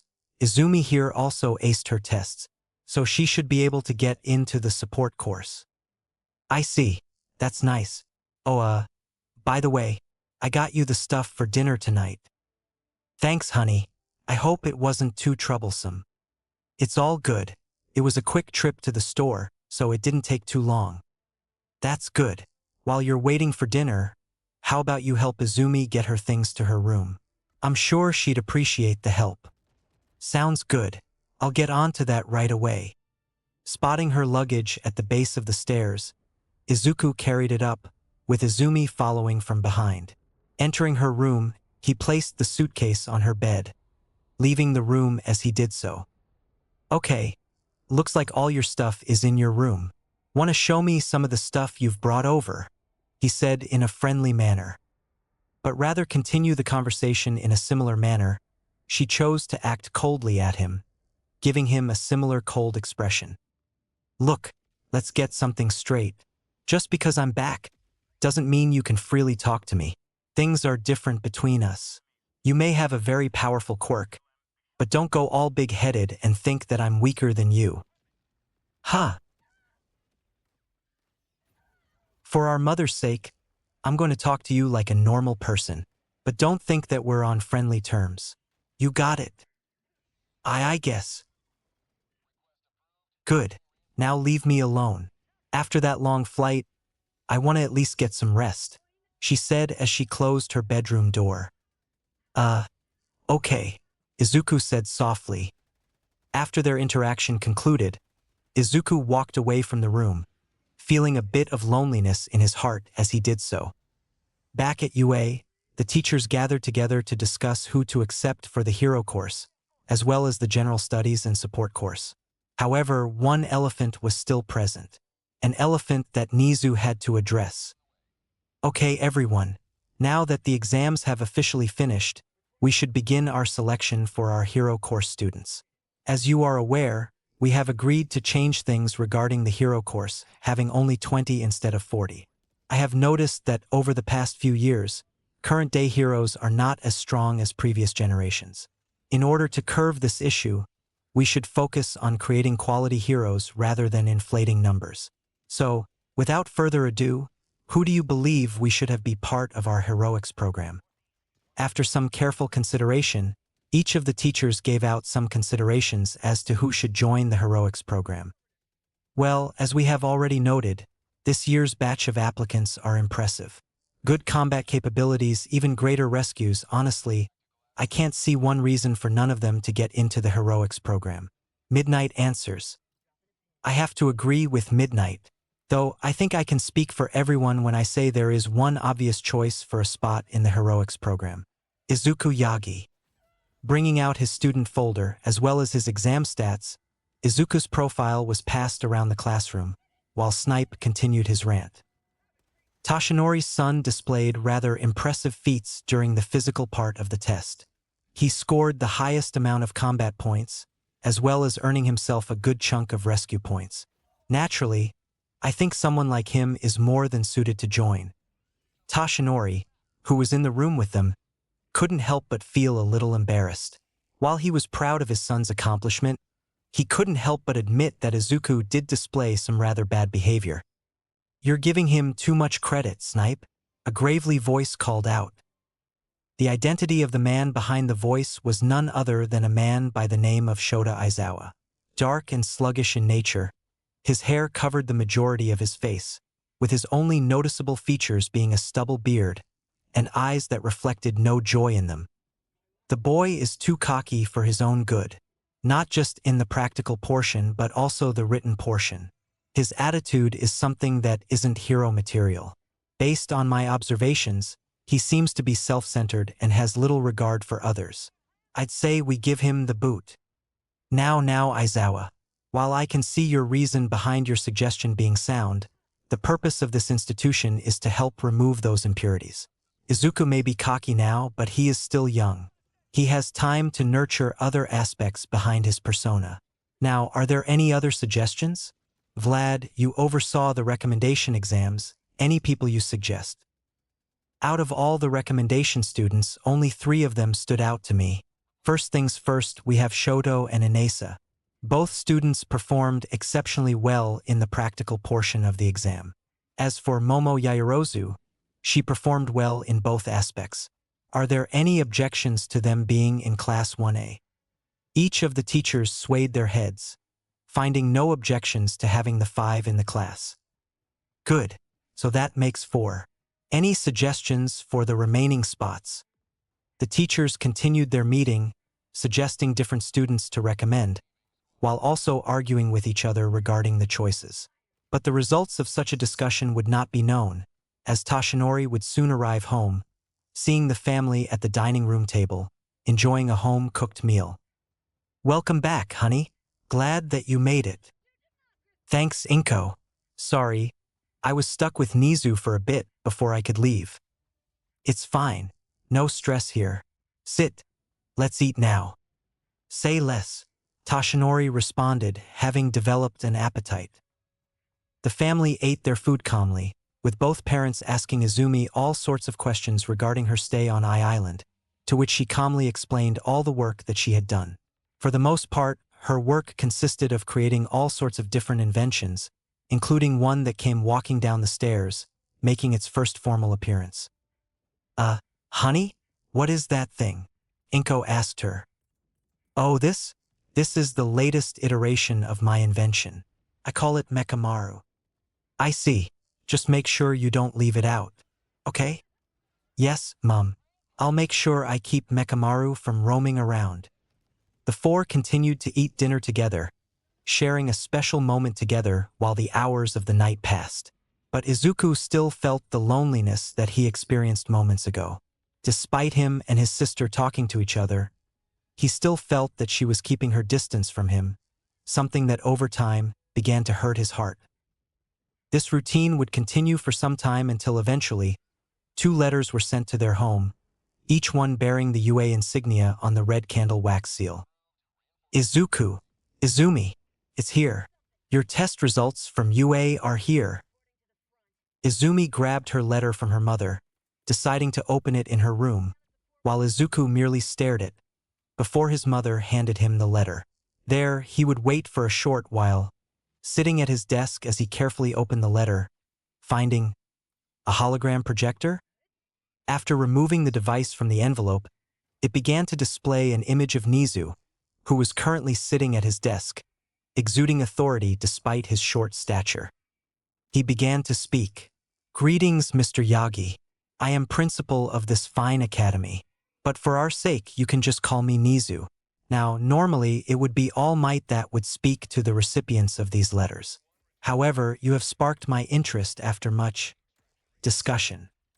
Izuku was slightly nervous, maintaining his cool demeanor as he continued to watch. "Mr. Yagi, during my assessment, much of the staff, myself included, have noticed that you display much power and strength. I have no doubt your father had a hand in developing your skills. It has also been noted that you display signs of arrogance because of said strength. While I have no issue with confidence, I won't hesitate to resort to drastic measures if the staff feels that you can't tone it down a notch. Now on to the meat of the message. Despite some skepticism, you aced the written test and did spectacularly well on the practical.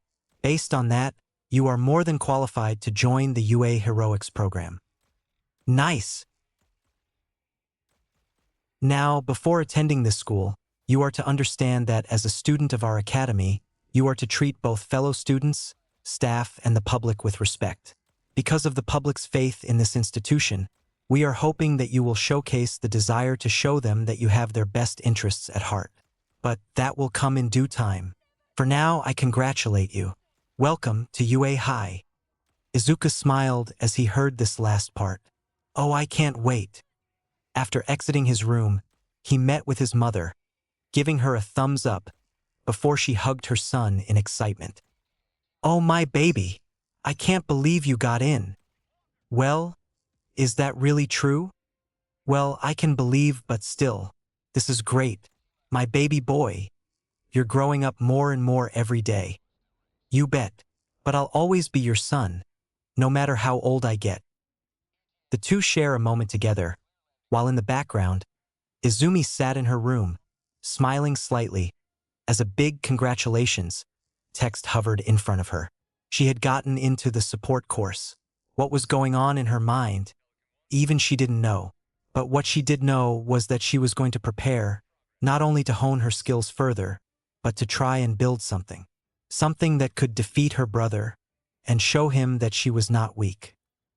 Weeks would soon pass after the two received their acceptance letters, with Izuku looking at himself in the mirror as he posed in front of it, while wearing his new UA uniform. Because of UA's changed uniform policy, students were allowed to customize their own uniforms, albeit with only minor changes. The primary color of Izuku's uniform was obsidian black, with the secondary color being forest green. While he continued to pose in front of the mirror, he would receive a call on his phone from Tenya, who was currently riding the train to UA. He began to speak. Izuku, where are you? I didn't see you at your station this morning. Yeah, sorry, Tenya. I was busy with some things. Nothing too crazy. Izuku, school starts in 45 minutes. You won't be able to get there on time. If the principal finds out you're late on your first day, who knows what will happen? Relax, dude. I'll get there. I bet I'll even get there faster than you. Izuku, I'm being serious. Enough with the jokes, you have to dash. But before Tenya could finish, Izuku hung up the call. He hung up on me? He shouted at the top of his lungs. Exiting the bathroom, Izuku grabbed his bag from the ground, before heading to the front door. His mother, waiting for him at the front, gave her son a farewell before he began to head out of the house. Izuku. Yes, Mom. His mother paused for a moment, collecting her thoughts before speaking once again. I'm very happy that you're following a career path that is noble, but I want you to be careful. When your father first told me of his job, I was understandably terrified. At any moment, I could have gotten a phone call or be told by someone that your father was killed. And at that time, I wasn't sure if I was prepared to deal with that reality. But I am thankful that I was able to live for many years with my husband, and I want you to be able to do the same for your future wife. So please, stay safe, okay? Izuku understood his mother's concern. After all, anyone in her position would be afraid if they found out their child was going down a dangerous road. But instead of arguing with her about it, he gave her a confident smile before lifting up his sunglasses. Don't worry, Mom. I'll be safe. After all, nothing or no one can realistically hurt me. Besides, like my father before me, I will become the strongest. Finishing his conversation with his mother, he began to make his way to UA. Using his powers of manipulating attraction, he was able to travel large distances with little to no effort, making it to the school's gates. He would wait at the front for some time until he saw Tenya running towards him. Giving his friend a wave, Tenya was naturally confused by such a predicament. Hold on, you're here. But dash. My quirk made it really easy to get here. A small moment of silence passed, as Tenya accepted that Izuku was just able to do such a thing, before the two walked over into the main campus building. It is here that Izuku began to strike a conversation with his longtime friend. So, you think Inesa is going to be in this class with us? Who knows? Just because a student gets a recommendation, it doesn't automatically mean they get into the hero course. Well, I hope he is. I like that guy. So much energy to everything he does. A guy like him would motivate me a ton. A fair point. I too was inspired by his attitude to things, always putting the effort in. By the way, since we're talking about our possible classmates, what do you think they'll be like? You think some might be stronger than us? Well, it's certainly a possibility. I mean, respectively, some people are bound to have better abilities than others. Perhaps we'll see someone like that here.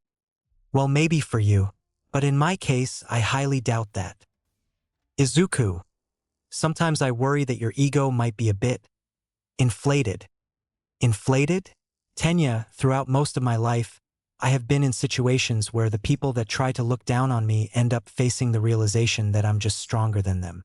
Why wouldn't my ego be naturally big? You do have a point. Look, when the day comes that someone actually beats me in a fight, that will be the day where I humble myself and not act all high and mighty. But, in my defense, I try to keep my ego in check anyway. Well, I hope you continue to do that. The teachers here aren't going to be like the teachers at Sumai. Will do, best buddy. The two walked through the halls of UA, inspecting every classroom they came across, only to find that it was not the classroom they were designated. However, after some time had passed, The two eventually found the door to their classroom, amazed at the sheer size of it. Wow, guess Nizu doesn't play around when it comes to accommodating students, Izuku commented. Seriously, look at the size of this thing. We should focus on heading inside rather than getting curious at the door size.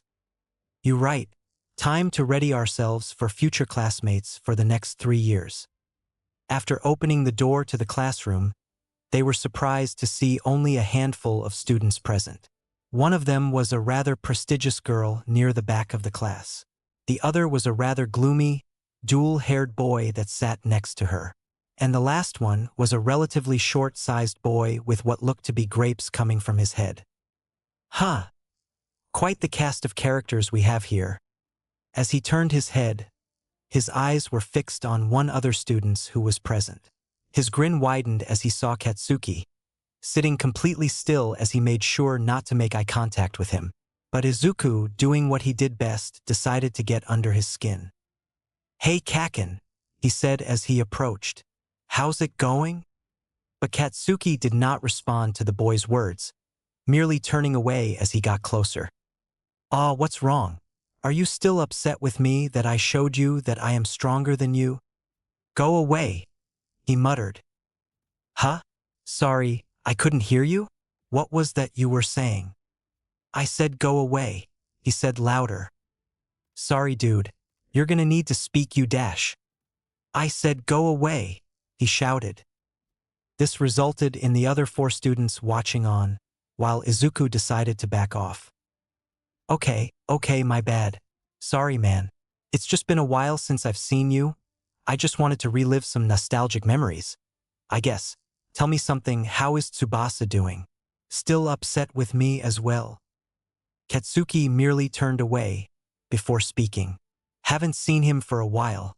The guy went up and disappeared. "But I doubt you care." I mean, while the guy did bully Izumi, he was still a kid making many mistakes. I figured I'd ask since I was considering trying to talk to him again. But if you haven't seen him, guess I can't do anything about it. Katsuki just ignored the boy, hoping to at least return to his brooding session. Izuku, having finally grown accustomed to his environment, took a seat behind Katsuki, looking out the window while the sun shined brightly. "Oh yeah, this is definitely gonna be fun." "Hey, so is Izuku always like this?" What do you mean?" Tenya asked the girl. "Also, how do you know his name? I mean, is he always so childish? As for how I know his name, he and I talked to each other after the entrance exam." "I see. Well, from what I can gather, he does tend to lack discipline in areas of schooling. But considering he can retain information better than the average person, it made sense why he was able to pass middle school. Plus, with the kind of power he has, it sort of gave him a big head. Not like a superiority complex, but something along the lines of it. Well, I just hope he realizes that the world doesn't revolve around him. Otherwise, the media is going to eat him alive." "Yeah, I doubt that will be the case," he said as a final comment. After a few more minutes of talking, things became heavy for the class, as from the corner of the room, a sudden yellow creature appeared in front of them. Only it wasn't any abnormal creature. It was instead a rather monotone teacher, having gotten up from the floor, while covered in what looked to be a yellow sleeping bag. Guess I should consider myself fortunate. You all got quiet as soon as I appeared. Though it did take you 8 seconds, I'll give you a pass on that." This was largely met by a collective expression of shock and confusion. They wondered who it was that this guy was, but the teacher did not pay much attention to this. "Hello, I'm Shota Aizawa, your teacher." The class were quite surprised by this revelation, still unable to process the information, while Aizawa, not wanting to waste any more time, pulled out what looked to be a PE uniform. "Right, let's get to it. Put these on and head outside." After following the teacher's instructions, the class of 20 students lined up in a 4x5 block at the PE grounds, the sun beaming down on them while Aizawa walked over to the front. To say they were surprised that the man wearing all black was not sweating under his costume was an understatement, as they each tried to come up with their own theory as to how he was not sweating. This was soon interrupted when he divulged the purpose of their presence at the P.E grounds. Okay, ladies and gentlemen, time to go over the purpose of you being here.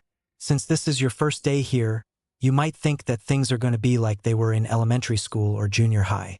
Well, unfortunately for you, that won't be the case. Today, we will be conducting the first quirk assessment test and figure out where you lot scale in terms of your overall stats. This largely had many of the students quite perplexed. A test on the first day? There's no way that could be right. While some tried to rationalize it, others were a bit annoyed, including one pink-skinned girl who just wanted to go to orientation. Hold on, we're doing a quirk assessment test? But why? We're gonna miss orientation, Mina asked the teacher. If each and every one of you wants to make it to the big leagues one day, then you can't waste any time on pointless ceremonies. Here at UA, we're not tethered to the traditions of the school system. That means I get to run my class however I see fit. While the other members of the class reacting appropriately to such a proclamation, Aizawa continued with his monologue. So far, you've all been taking standardized tests without ever having the chance to use your quirks in physical exams. It's irrational for this country to continue this facade that each and every one of us are created equally. Without establishing the differences, they prevent those with the most power to excel. One day, the Ministry of Education will learn. Grabbing a soft ball from his pocket, he tossed it over to Izuku, with the ball stopping in midair before dropping into his hand, likely due to his activation of Infinity to show off to the others. Yagi, you managed to get the most points on the entrance exam for the combat category. What was your farthest distance throw with a softball in junior high? Well, if I had to make a wild guess, I'd say about 56 meters. Ha! Only 56, Katsuki shouted. I managed to get 67 meters, so take that. Ah, good for you, Bakugo, he said with a playful tone. But the only question I have for you was whether got that distance because you could have done better, or if that was all you could do. This resulted in the blonde young man to get a bit embarrassed and greatly annoyed. Okay, if we're done talking, then try doing it with your quirk. Anything goes, just stay in the circle. I see. That's good. Because I was a little worried that things were going to get a bit ugly. After getting into a throwing stance, Izuku threw the ball in the air, firing a small repulsing blast at it, and allowing it to fly further and further away. When the ball eventually landed on the ground, the device in Aizawa's hand calculated the distance, showing that it had reached a distance of 1,200 meters. All of you need to know your maximum capabilities. It's the most rational way of figuring out your potential as a pro hero, he said, displaying the number to the others. This caused many of the characters to gasp in shock, finding it overwhelming that the current class weirdo was the one to display such power. Whoa, 1,200 meters? Are you kidding me? How did you even do that? Well, I don't mean to brag, but it's 'cause I'm just that guy, that's all. Oh, big deal.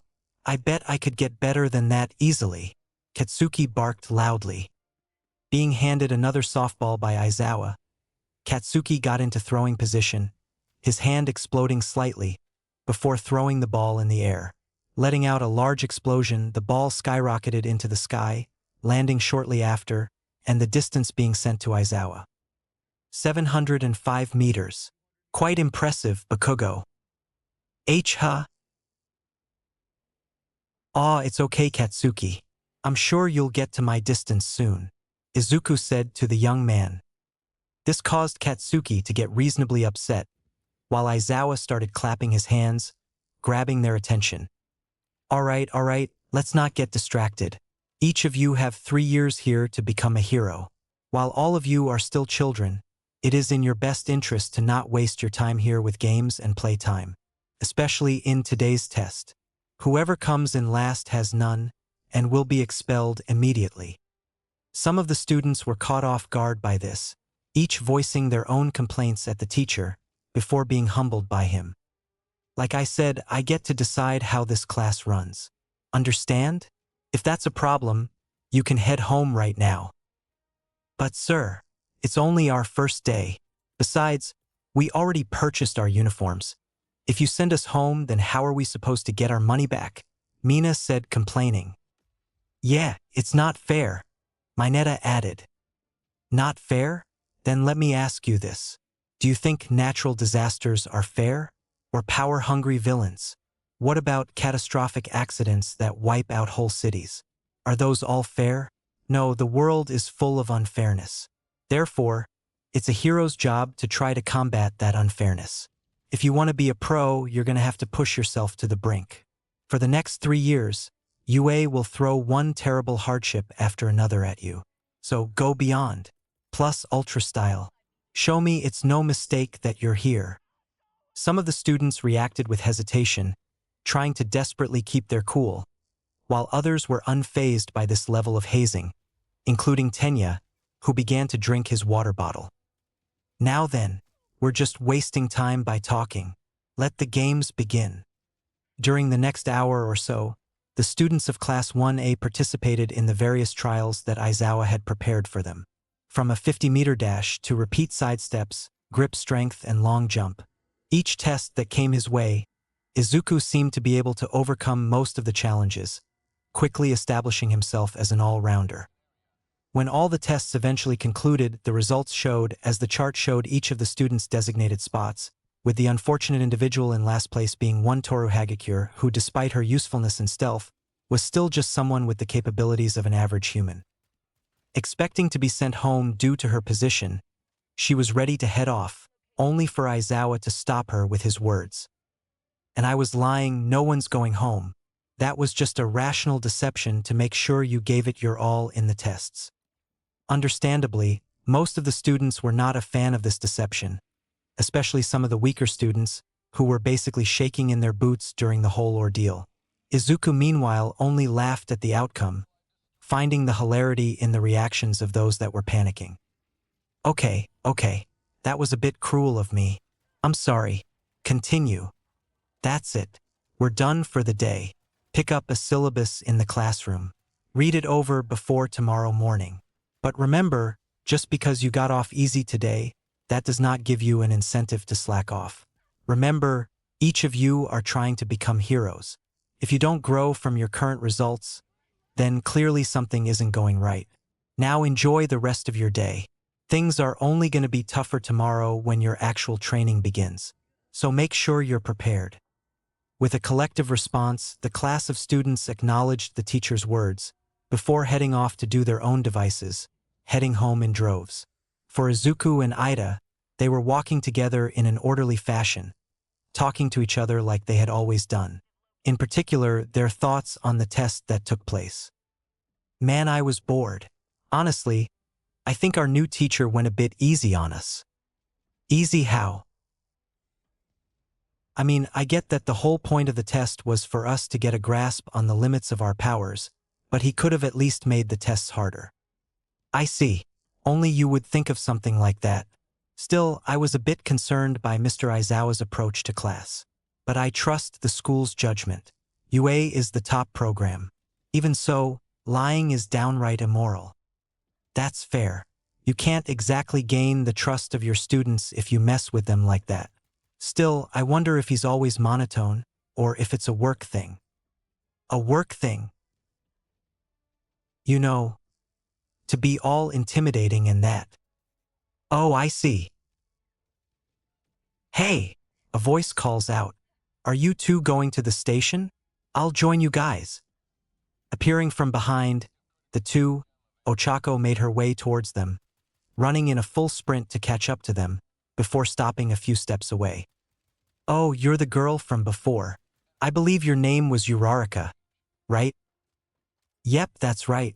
I'm Achiko Uraraka. Pleasure to meet you too. If I'm not mistaken, you are Tenya Ida. That's correct. And hello again to you, Izuku. Hello, Marshmallow Girl. Good to see that we're still talking to each other even after the exams. Marshmallow Girl? Tenya says with a questioning tone. It's a whole thing. We don't need to get into it. Okay. As the three walked together, they began to talk with each other, forming a sort of new friendship with each other. Primarily, they were discussing the possible endeavors they would face in the hero program, with Ochako understandably worried due to her lack of physical strength and actual battle tactics. But this was soon changed because of Izuku's intervention, who was currently trying to probe information from her about what her favorite snack was, comparing it to his own personal favorite. This resulted in slight disagreement between them, with the two of them slightly getting annoyed at the other for their opinion. Despite that, it never erupted into a major fight, as they were able to part ways without ruining the newly formed friendship between the three. After the next school day arrived, everyone went through the motions of ordinary high school life. While it wasn't any different from what things were like in middle school, there were some notable differences that made things far better. Fancier classroom, better cafeteria food, competent staff. It had all the makings to showcase its superiority to other schools. And the cherry on top, an additional subject specifically designed to cater to those in the hero program, where in the distance we see Tashinori, now in his buff form, running through the halls and entering the 1A classroom. "I am here," a loud voice called out, coming through the door like a hero. Some of the students' eyes began to beam brightly, as the very sight of the hero began to fully set in. "I can't believe it's really All Might," a boy named Denki says aloud. "No way, so he really is a teacher. This year is totally gonna be awesome," Ajiro adds. During this ordeal, some of the students pointed out the outfit he was wearing, calling it retro due to it being dubbed his Silver Age costume. But regardless, All Might continued his introductory speech. "Welcome to the most important class of UA High. Think of it as Heroing 101. Here you will learn the basics of being a pro, and what it means to fight in the name of good. So without further ado, let's get into it. As today's lesson will pull no punches," he said, pulling out a card with the word "battle" written over it. This caused many to be pumped up with excitement, including Katsuki, who was way too enthusiastic for this kind of training, largely because he believed it was the perfect opportunity to fight Izuku and show him who the top dog was. However, Izuku was rather unamused by this, feigning ignorance to Katsuki's behavior, while trying his best to pay attention. But we cannot forget one of the most important keys to being a hero, and that is looking good. From the wall next to him, panels began to open, with briefcases labeled with different numbers being on display. These were their hero costumes. These were designed for you based on your quirk registration forms, as well as the request you sent in before school started. So, once you get your costume cases, get yourselves ready and head on over to Ground Beta. Complying with All Might's orders, the students went to their separate change rooms, where they got into their costumes. After arriving at Ground Beta as instructed, All Might began to slightly jitter in excitement at seeing the costumes.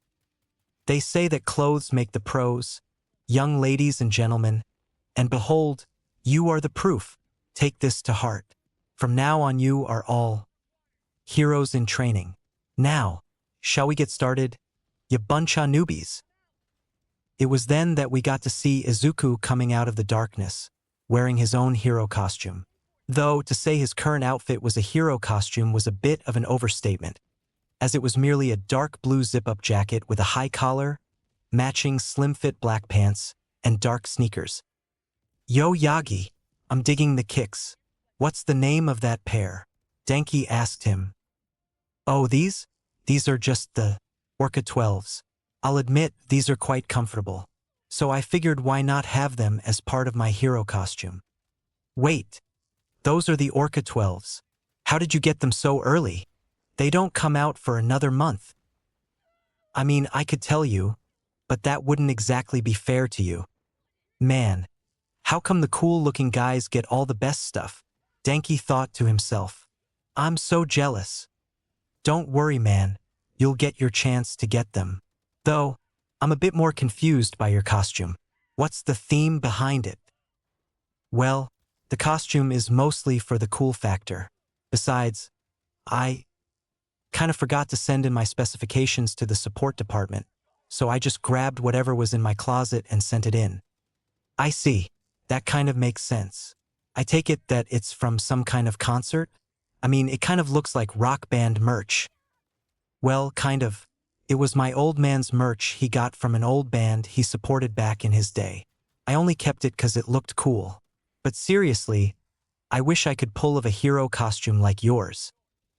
Hey, don't beat yourself up about it. You'll get an opportunity to change your costume. I mean, considering what other people's costumes look like, yours ain't too bad. You mean that? Of course. Why wouldn't I mean it? Wow. Thank you, man. Now that you're ready, it's time for combat training, All Might shouted, interrupting their conversation. Tenya raised his hand in the air, interrupting All Might before he could continue. Sir, this is the fake city from our entrance exam. Does that mean we will be conducting urban battles again? Not quite. I'm gonna move you 2 steps ahead. Move of the villain fights you see on the news take place outside. However, statistically speaking, run-ins with the most dastardly evildoers take place indoors. Think about it, backroom deals, home invasions, secret underground lairs. Truly intelligent criminals stay hidden in the shadows. For this training exercise, you'll be split into teams of good guys and bad guys, and fight 2-on-2 indoor battles. Suddenly, one of the female members of the class, a girl named Tsuyu, raised her hand in concern. Isn't this a little advanced for us? The best training is what you get on the battlefield. But remember, you can't be just punch a robot this time. You're dealing with actual people now. Any questions? After offering the students the chance to ask questions about the exercise, several responses were sent his way, with some of them being concerned with whether or not there was a risk of expulsion, and most of them either being disturbing or utter nonsense. This caused All Might to be understandably frustrated, before moving on to the formal part of the exercise. Pulling out what appeared to be a script, the hero began to detail the scenario in full. Listen up. The situation is this. The villains have hidden a nuclear missile somewhere in their hideout. The heroes must try and foil their plans. To do that, the good guys either have to catch the evildoers or recover the weapon. Likewise, the bad guys succeed if they protect their payload or catch the heroes. Now, time is limited, so we will choose teams by drawing lots. But isn't there a better way than this? Tenya asks the hero with slight concern. This prompted Izuku to quickly shift over to his location, using his knowledge to divulge the reasoning behind this action. Ida, don't you remember what your brother always said to us? Pro heroes often have to team up with heroes from other agencies on the spot. Sometimes you can't team up with the heroes you work well with. So the best way to train us in this exercise is to team us up based on chance. I see. Forgive my rudeness. No sweat. Let's draw. After some necessary time was spent with each student drawing a letter, the students began to go through the motions of being organized into their teams. Largely, the team combinations that were formed did have slight disadvantages, mostly due to quirk combinations. For Team A, it consisted of Izuku Yagi and Ochako Uraraka. For Team B, it consisted of Mizo Shoji and Shoto Todoroki. For Team C, it consisted of Minoru Mineta and Momo Yaoyorozu. For Team D, it consisted of Katsuki Bakugo and Tenya Ida. For Team E, it consisted of Mina Ishido and Yuga Aoyama. For Team F, it consisted of Rikito Sato and Koji Koda. For Team G, it consisted of Denki Kaminari and Kyoka Jairu.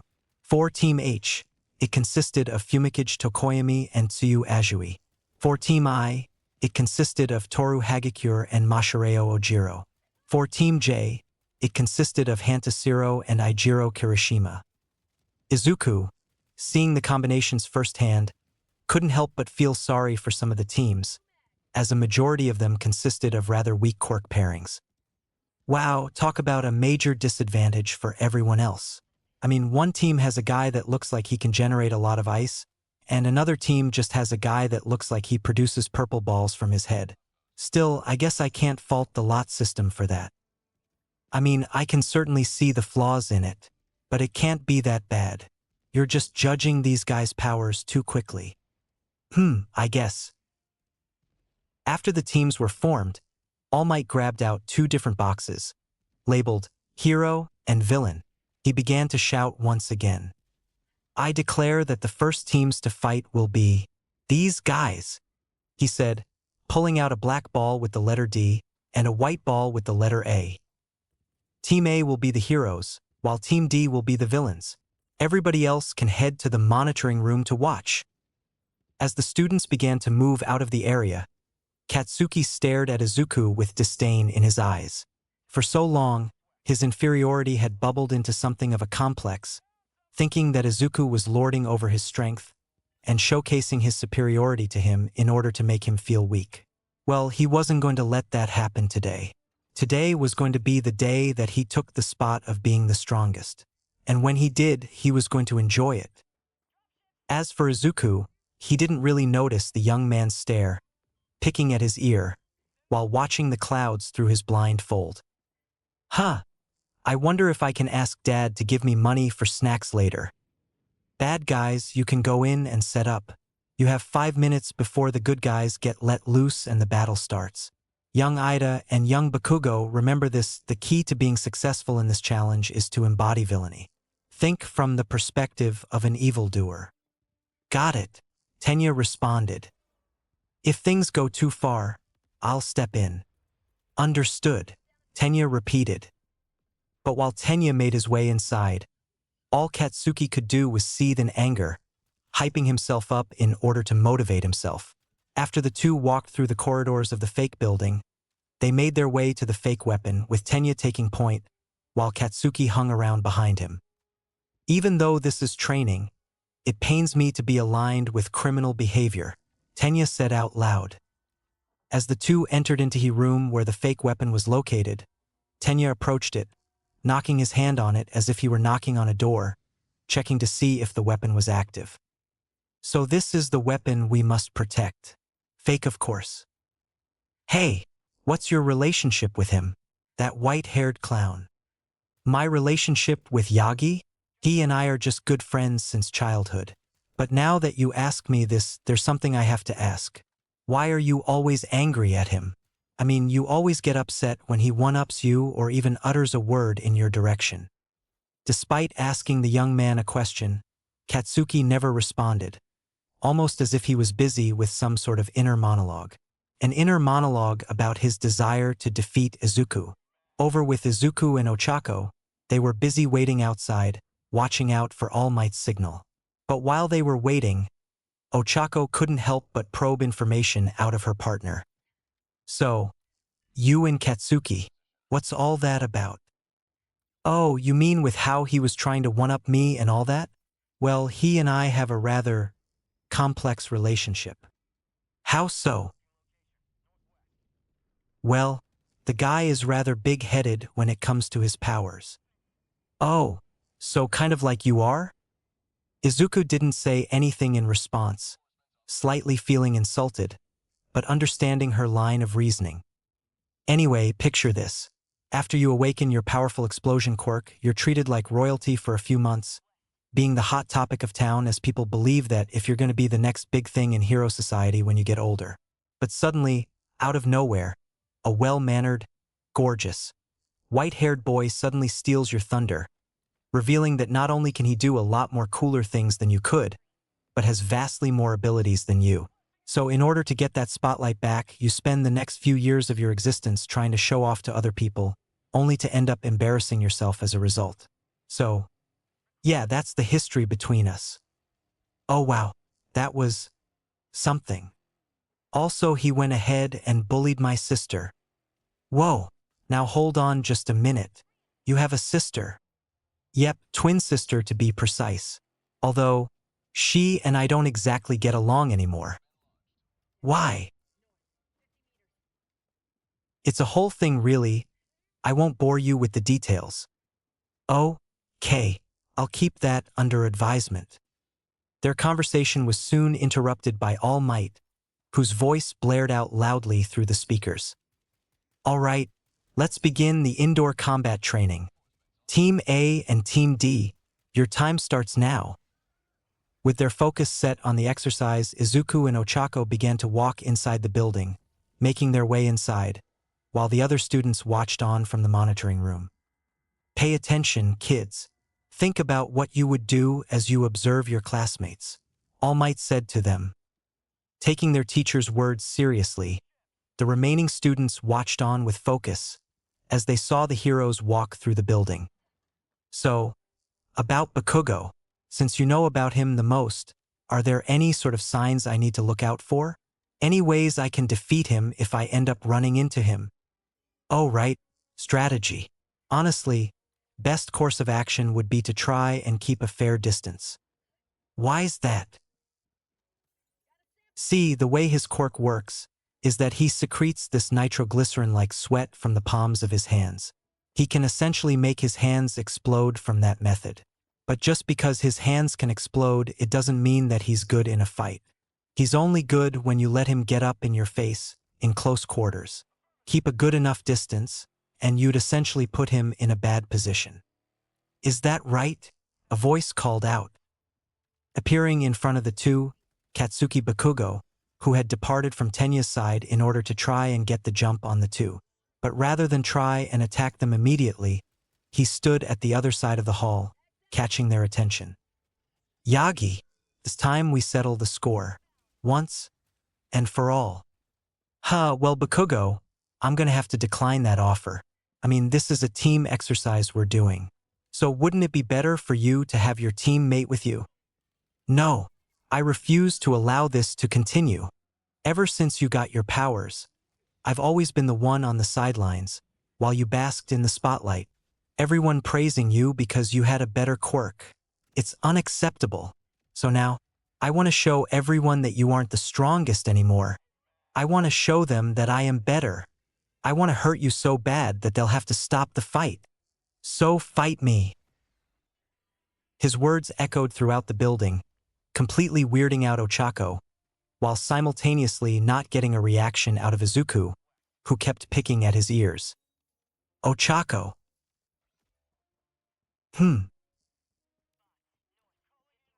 As much as I don't want to engage with him, it would be better if we split up to cover more ground. You think you can find the bomb for me while I do this? Yeah. I can do that for ya. Cool. I'll make sure to keep him busy for you. As Ochako began to run off, Izuku stared down at his opponent through his blindfold, taunting him with a small smile before continuing to speak to him. So, you really want to do this, Katsuki? I mean, no offense, but I don't think that you and I are on a comparable level anymore. After all, you're a small fish in quite a large pond now. Oh, just you wait. I'll wipe that smug grin off your face once I show you just how much I've grown. His hands began to ignite with explosions, blasting towards him, while preparing to catch him off guard with a nasty explosion from behind. But rather than rely on his barrier, Izuku chose to merely dodge the attack, kicking Katsuki in the gut before stepping away with swagger. Unaffected greatly by the attack, Katsuki continued his attacks head-on, engaging in fierce combat with his enemy. But Izuku, being confident in his abilities, merely took this time to play with his food, dodging every attack that Katsuki threw at him, while only using physical attacks to defend himself. All around them, the inside of the building began to fall apart, with several walls being destroyed because of Katsuki's explosions, as well as his head when Izuku kicked him away. Their fight continued for some time, with Katsuki becoming more furious by each passing second, as Izuku, now no longer taking the fight seriously, began to move like he was dancing, moonwalking away from Katsuki's attacks, while posing in front of him. It upset Katsuki so much, to the point where a dark red color could be seen all over his face. He didn't think that he could be toyed with like this. He refused to be someone's plaything anymore. No, I refuse to allow you to surpass me anymore, he shouted. Kind of late, dude. Believe me when I say this to you. No matter what you do, if you keep acting like this, there is no way you'll be able to reach my level. His enemy's words echoed in his mind, making his anger skyrocket to the stratosphere, all while it looked like steam was literally emanating from his head.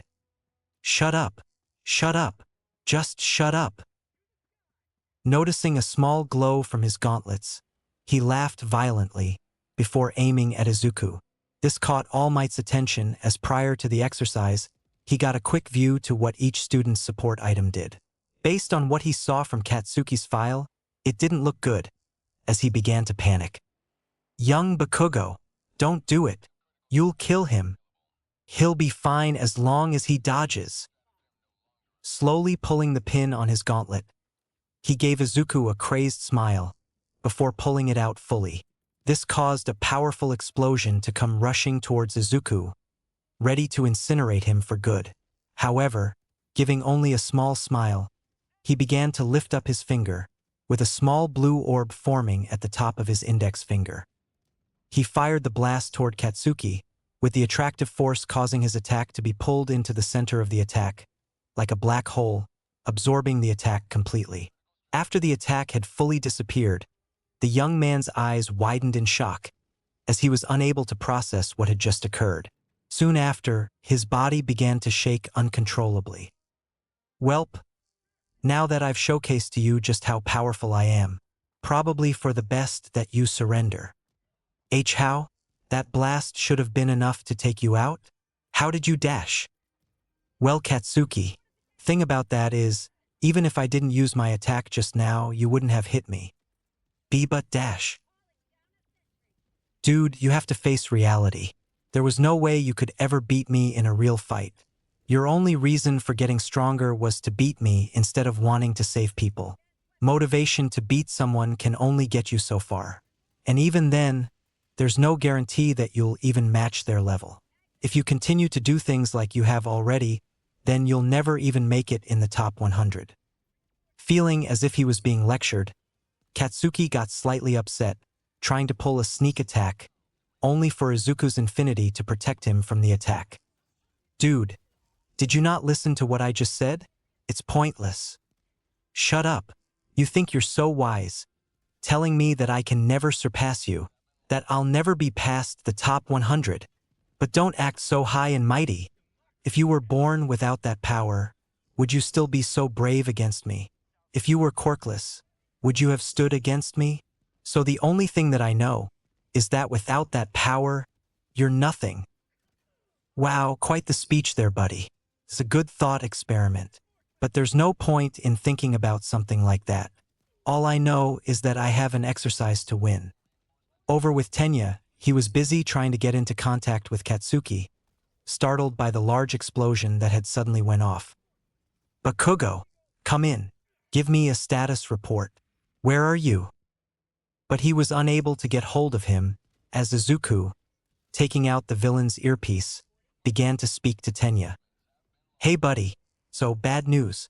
Your partner here has been taken care of. What? Yep, had him tied up after our sparring session. But unlike your partner here, I know you're a reasonable guy. Just tell me what it's going to take to have you give over that weapon, and I'll see if I can do anything. Hearing that his partner had been apprehended, Tenya was slightly annoyed, having been put in a disadvantageous position. But he was not willing to lose this exercise. Although he didn't want to resort to this, he knew that having a villain aside would be advantageous in this exercise. He had to embrace villainy in order to become a hero. Foolishness, Yagi. Ha! As if I would give you the weapon in my possession. Even if you have captured my associate, I will stop at nothing to ensure that the weapon does not get in your hands. Oh, so you're doing it like this, huh? He said with a sigh. All right, but I hope you know that I'm not the only one who is capable of defeating you. After throwing the earpiece back to Katsuki, he began to contact Ochako through his own earpiece. Hey, Uraraka, you found the bomb yet? Yep, I found it. It looks like Ida is here too. Ah, and can you tell me what he's doing exactly? She observed her fellow classmate, watching him act out his villainous persona, with a slight feeling of laughter coming from her. He's pretending to be a villain in the corniest way possible. I see. Do you know what floor you're on? Yeah, near the middle of the 5th floor. Okay, cool. I can get there right away if you want to dash. Nah, I'll be fine. I can take care of him. Are you sure? Yep, just leave it to me. Revealing herself to Tenya, he began to go through the motions of his villainous act, pretending to be dastardly villain, while Ochako watched on. Uraraka, it seems as though you have finally managed to find weapon. Well, in the name of all that is villainy, I will not allow you to apprehend me or take away the wee dash. Before Tenya could finish his monologue, he felt himself getting heavy. Or rather, he felt himself get pulled to the ground, as if the gravity around him increased several times. He suddenly fell to the ground, unable to move, while Ochako began to walk past him. Sorry, Tenya. As much as I would want to have this fight prolonged, we only have a limited amount of time before the exercise is over. So I want to end things quickly, she said before touching the weapon. In the monitoring room, the students looked on with astonishment at the sight before them. Or rather, they were completely in shock at the abilities on display. All Might congratulated the two, screaming into the microphone, while the speakers blared out. Your indoor combat training is over. The hero team wins. As his voice echoed throughout the building, Katsuki grew irritated at the result. You've got to be kidding me. This is the worst, he said with a strain in his voice. Katsuki, seeing you like this, it doesn't exactly bring me joy. I mean, it's a little funny, but not enough to excuse what you did as a kid, especially with how you treated my sister. Huh? You mean that stuff with Izumi? Well, who else am I talking about? It's not like I have multiple sisters. Katsuki scoffed at him for a moment. Please, if there's anything I don't like more than someone stronger than me, it's some weaker than me looking down on me as if I was unable to do anything myself. That's what this is about? Because your ego couldn't comprehend that someone weaker than you offered to help you? Dude, you've got issues. So what? She was looking down on me. She should have learned not to mess with me. Dude, have you not once considered that she was just showing you compassion? You guys were best friends until you got that quirk of yours, and for what? Because she was weaker than you? Here's a little word of advice. You could be the strongest guy in the room, but still be defeated by a simple strategy if you allowed that to happen. And considering how poorly you performed, you'd be defeated within seconds. How dare you? Look, we can argue about this all day, but there would be no point. Because deep down, you know I'm right. A hero who can't work with others is merely just a dead man walking. And right now, I can't find any other person who fits that description more than you. So, while you reflect on your performance, reflect on your actions too. Because trust me when I say this, you'll have a lot more people backing you if you decide to change for the better. Katsuki wasn't amused by this comment, growling loudly, while All Might released him from his binds. Eventually, some time passed with the 4 students standing still, while All Might began to speak to the other students. Despite the results being in the hero's favor, the MVP of this exercise goes to young Ida. Tenya gasped at the comment, as well as Izuku, who thought that his performance was rather substantial for the MVP spot. Suyu, who was curious by this decision, raised her hand. Shouldn't it be one of the heroes instead, since they're the winners? Valid question. Why didn't I choose one of those two? Who has a guess? While many of the students couldn't exactly give a critical answer, it was Momo Yaoyorozu who gave the most accurate answer. Sir, if I may, I can try to explain it as best as I can. While it's true that the heroes won this exercise, the reason Ida was deemed the MVP is because he truly embraced this challenge. Bakugo's main problem was that his judgment was clouded by a personal grudge. Because of this, he abandoned Ida and got himself captured. For Yagi, while he definitely was in his element of playing the hero, he failed when he attempted to play negotiator with Ida. In any normal situation, when a villain is playing with the lives of innocent bystanders, regardless if they have any present, it is not wise for a hero to taunt a villain through their communications. But I barely did that, Izuku pouted. Lastly, regarding Uraraka, she took the role rather seriously, and gave clear comms to Yagi. However, she recklessly used her gravity quirk without considering the possible consequences. If she had lost control, she could have inadvertently caused the weapon to explode before the appropriate experts could disarm it. All three of them, while doing the exercise, only treated it as such. An exercise. Meanwhile, Ida was fully prepared for his opponent's arrival. Even if he couldn't enact it, he had a strategy and never lost sight of his mission to protect the dummy weapon. A good answer, Yairozu. While there were some things you did overlook, you otherwise nailed the answer. One should always start with the basics and devote themselves wholeheartedly to learning. That's the only real way to become a top hero.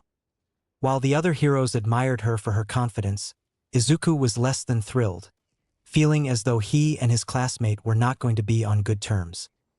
Yeah, she definitely has the posture of a rich girl. Still, I guess she did have a point with the exercise. Can't exactly fault her on that. Now then, time to blow this joint. Let's move on to the next match. Think about everything we saw and discussed as you tackle this training for yourself. While the students responded appropriately to the teacher, those that had completed the trial let out a sigh of satisfaction, all except for Katsuki, who was still deep in his own thoughts, upset at himself for losing to someone like Izuku. Hey you, can you tell us what it's like to work closely with All Might? I mean, how much time do you have? I've got plenty to say. Well, tell us. What's the symbol of peace like in person? Where do I begin? I believe if I had to put it in one word, I would say that working with All Might has been quite magnificent. I mean, the guy in person is like a big teddy bear. Sure, he's strong and muscular, but he certainly is a lot more cooler than some of the other heroes I've seen on TV, and that's a fact. How is he faring as a teacher? What are you learning? I mean, if we're getting into specifics, then Before he could comment further, the young man was grabbed by the back of his jacket, being dragged by the floor, while moving further away from the reporter. Hey, who is trying to take me away from the spotlight? He yelled in an arrogant manner. But it was only when he saw Aizawa being the one responsible for this that he began to calm down. Oh hey Teach, how come you're being a total buzzkill right now? Yagi, as someone who has dealt with the media before, here's the advice I'm gonna give you. Quit while you're ahead. They're very good at taking what you say out of context. You say that with experience, Teach? Look, your powers may be incredible, but don't think you're invincible. All it takes is someone with a quirk that counters you, and you'll end up making a mistake. I see. Well, I'll try to keep that in mind. But I can't say that I'll be able to control my ego, especially with all the attention I'm getting from the other students. Don't try, just do. Okay, I'll make sure to do that.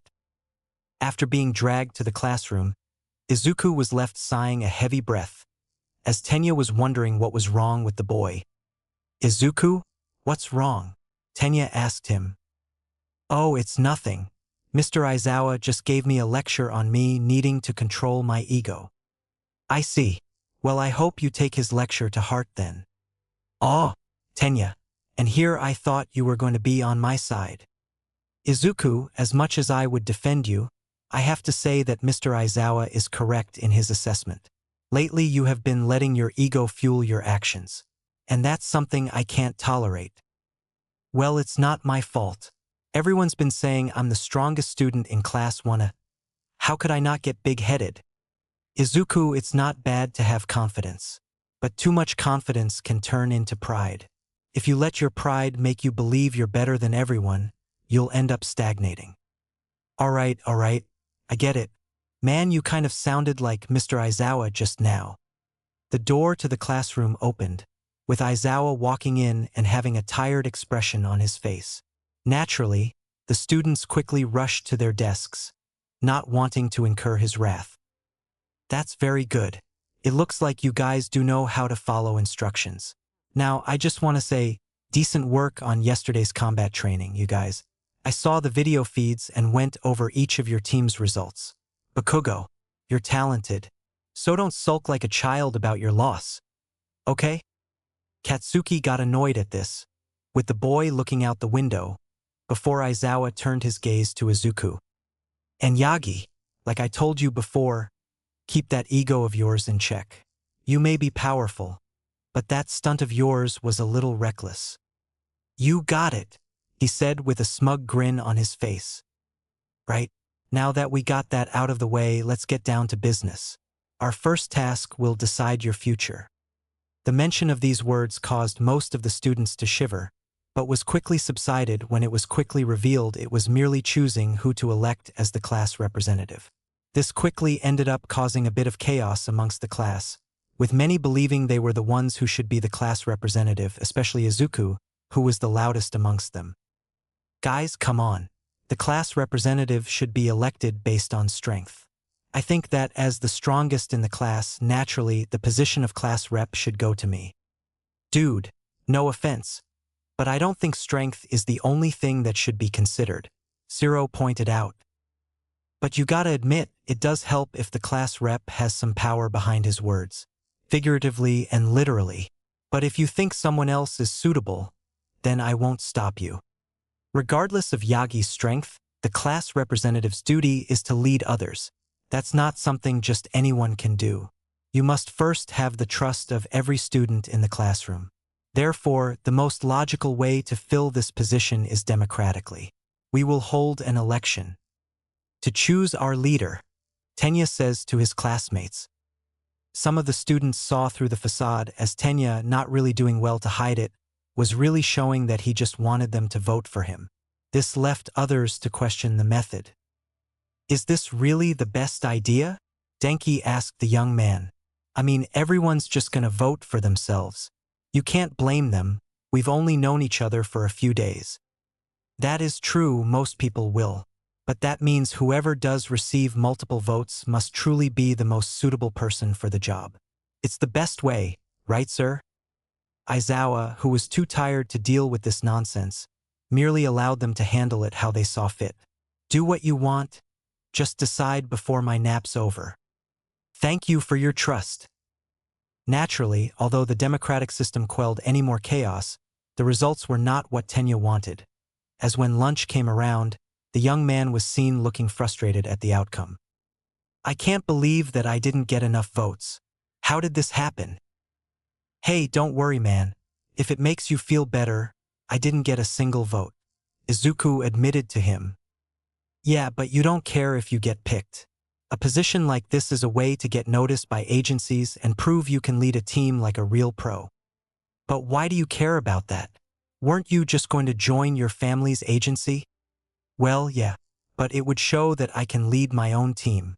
I have to show my brother that I am capable of leading a team should the situation require me to do so. I guess you have a point. Cheer up, Ida. I'm sure there's an opportunity to show your skills, Chako says to him. I guess, but even so, the fact that something like this happened just frustrates me. Man, you really wanted people to vote for you. Still, even though you didn't get the main position, you did get the deputy position. That is true. I guess there is some benefit to that. Good. Glad you saw the good in this. Now let's eat. Your food will get cold if you don't eat it.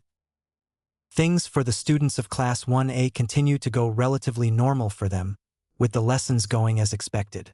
As far as Izuku was concerned, things were going about as simple as they can be.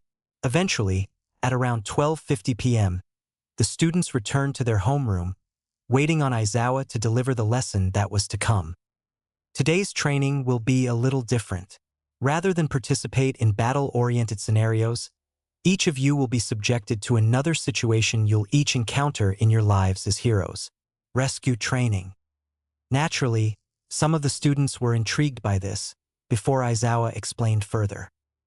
For today's lesson, in order to hammer in the necessary process behind rescue operations, you'll be dealing with natural disasters, shipwrecks, stuff like that. Disasters, huh? Sounds like we're in for a big workout, Denki commented. Totally, Mina added. Finally, real hero stuff. This is what separates the men from the boys. I'm shaken with excitement. Ijiro spoke out. Finally, I'll get to show off how good I am in water. Ribbit. Naturally, Aizawa was annoyed with this sudden change, not liking that his students became distracted by their own thoughts. Guys, I'm not finished yet. What you wear in this exercise is up to you. I know you're excited about costumes, but keep in mind that you haven't gotten used to them yet, and they might limit your abilities. This special training's at an off-campus facility, so we'll be taking a bus to get there. That's all. Start getting ready. Pressing a button on the remote in his pocket, panels in the wall began to slide out, revealing what looked to be briefcases that contained their costumes. Having been given the go-ahead, each student got up from their desks, grabbing their specified briefcases before heading out of the classroom. Some time passed, and the students rode the bus to the off-campus facility, with Izuku stuffing his face with treats, while leaning back against his chair and looking out the window. It took a while for the bus to eventually arrive at their destination, but after approaching closer, Aizawa stood up from his seat. "All right, students. Look alive, we're here," Aizawa said out loud. The students were introduced to the hero known as the Space Hero 13, who, despite having the voice of a woman, wore a costume that did not reflect such characteristics. They began to talk about the facility itself, disclosing the name of it, as well as escorting them inside to showcase the various parts. The sheer size of the facility caused their jaws to drop in surprise. "Oh my goodness! It looks like some kind of amusement park," Ijiro said out loud. "A shipwreck, a landslide, a fire, a windstorm, etc. I created this training facility to prepare you to deal with different types of disasters. I call it the Unforeseen Simulation Joint, but you can call it USJ." While the students took this in, Aizawa approached her. "Hey, shouldn't All Might be here already? Let me guess, he booked an interview instead." "Actually, it's something else. Apparently he did too much hero work on the way to school this morning and used up all his power. He's resting in the teacher's lounge as we speak," 13 said to him, while lifting up her hand and showing 3 of her fingers. This gave Izuku a clue as to what was going on. His father was going to take 3 hours before he would arrive at the facility. This caused the teacher to let out an annoyed sigh. "That man is the height of irresponsibility. Well, we should be okay with just the 2 of us. The clock's ticking. We should get started." After being given the spotlight for the class, 13 began to divulge some of the details behind the responsibilities of a rescue hero, primarily the dangerous aspects of misusing individual powers. In our superhuman society, all quirks are certified and stringently regulated, so we often overlook how unsafe they can actually be. Please don't forget that if you lose focus or make the wrong move, your powers can be deadly. Even if you're trying to do something virtuous like rescue someone. Thanks to Aizawa's fitness tests, you have a solid idea of your quirk's potential. And because of All Might's combat training, you likely experienced how dangerous your powers can be when used against other people. Carry those lessons over to this class. Today, you're going to learn how to use your quirks to save people's lives. You won't be using your powers to attack enemies or each other, only to help. After all, that's what being a hero is all about. Ensuring the safety of others. That's all I have to say. Thank you for listening. After the brief presentation, much praise was given by the students, with all of them being motivated to try their best at the rescue exercise. Aizawa approached the students, turning off his phone before he began to speak. "Right, now that that's over, we can finally start the exercise." He pointed his finger over to the various wrecks, ready to walk down the stairs and continue on with the lesson. But as he did so, the lights above them suddenly went dim. Though Izuku did not care for the change in lighting, he did find it odd that he was looking at some kind of small wormhole near the fountain. "Hey sir, I don't mean to add unnecessary baggage to whatever situation is developing, but what's that near the fountain?" When Aizawa looked at the direction Izuku was pointing to, he too noticed the wormhole, particularly when it began to grow bigger and change its shape rapidly. A pair of eyes would suddenly sprout out, with strangely shaped people suddenly walking out of the being. "Stay together and don't move." 13. Protect the students. As Aizawa positioned himself, The numbers of strangely shaped individuals grew exponentially, each having different features that seemingly did not match the normal human anatomy. Out of the many, though, two people stood out to Aizawa. One was a large, muscly creature with a beak mouth, while the other was a young man wearing what appeared to be a black t-shirt and several hands covering the majority of his body from head to toe. "Wait, has the training started already? I thought we were rescuing people," Ijiro asked out loud. Though the boy did try to approach closer, Aizawa quickly intervened, yelling at the boy and stopping him from continuing. "Stay back. This is real. Those are villains." "Oh, sick. Those are real villains. Now this is definitely a cool lesson, Mr. Aizawa," Izuku said out loud. "Yagi, now's not the time." While the last of the villains exited the portal, it began to reshape itself into that of a humanoid figure. "The only real heroes I see are 13 and Eraserhead. Perplexing. According to the schedule we retrieved from UA, All Might should be here as well." Because of this villain's monologue, Aizawa was slightly caught off guard. Schedule? When were they able to get a hold of such sensitive information? Many thoughts were going around in Aizawa's mind, thoughts he didn't have time to think about. Naturally, he as a teacher had one job to do, to prioritize student safety above everything else. However, in spite of this, it didn't stop a certain few from wanting to try and join their teacher in the fight, resulting in the two to start a small argument. "Katsuki, what are you doing? You should let the big boys handle this little skirmish." "Oh, don't you even start. As if I would let you look down on me even further. None of you are to put your lives in danger," Aizawa shouted. The teacher became distracted by the two, with the young man amongst the crowd becoming increasingly irritated. But this was not due to them ignoring him, but rather because of something else: All Might's lack of appearance. "Where is he? I went through the trouble of bringing so many friends who were eager to meet him. They want All Might, the great symbol of peace. I can't believe he's not here. Maybe if I kill a few kids, he'll come out to play." While the villains began to approach, some of the students were naturally confused by how something like this was even possible. Considering the large amounts of security that UA apparently has, something like this shouldn't have even happened. Not unless something was disrupting the alarms.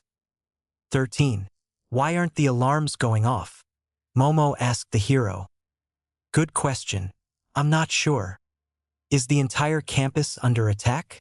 Or is this their only target? Either way, if the alarm sensors aren't being triggered, then one of these villains must have a quirk that's masking their presence here. They carefully chose this isolated facility as an entry point at a time when a class was being taught. They're fools for trespassing here, but they've thought this out. Whatever their plan, they must have a concrete objective in mind. But what is it?" It was here that several different things were going on in each of the students' minds. Were they going to survive? Were they going to escape?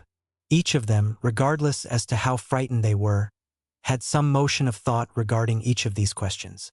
But as they did so, Aizawa stretched his legs and arms, beginning to approach the stairs.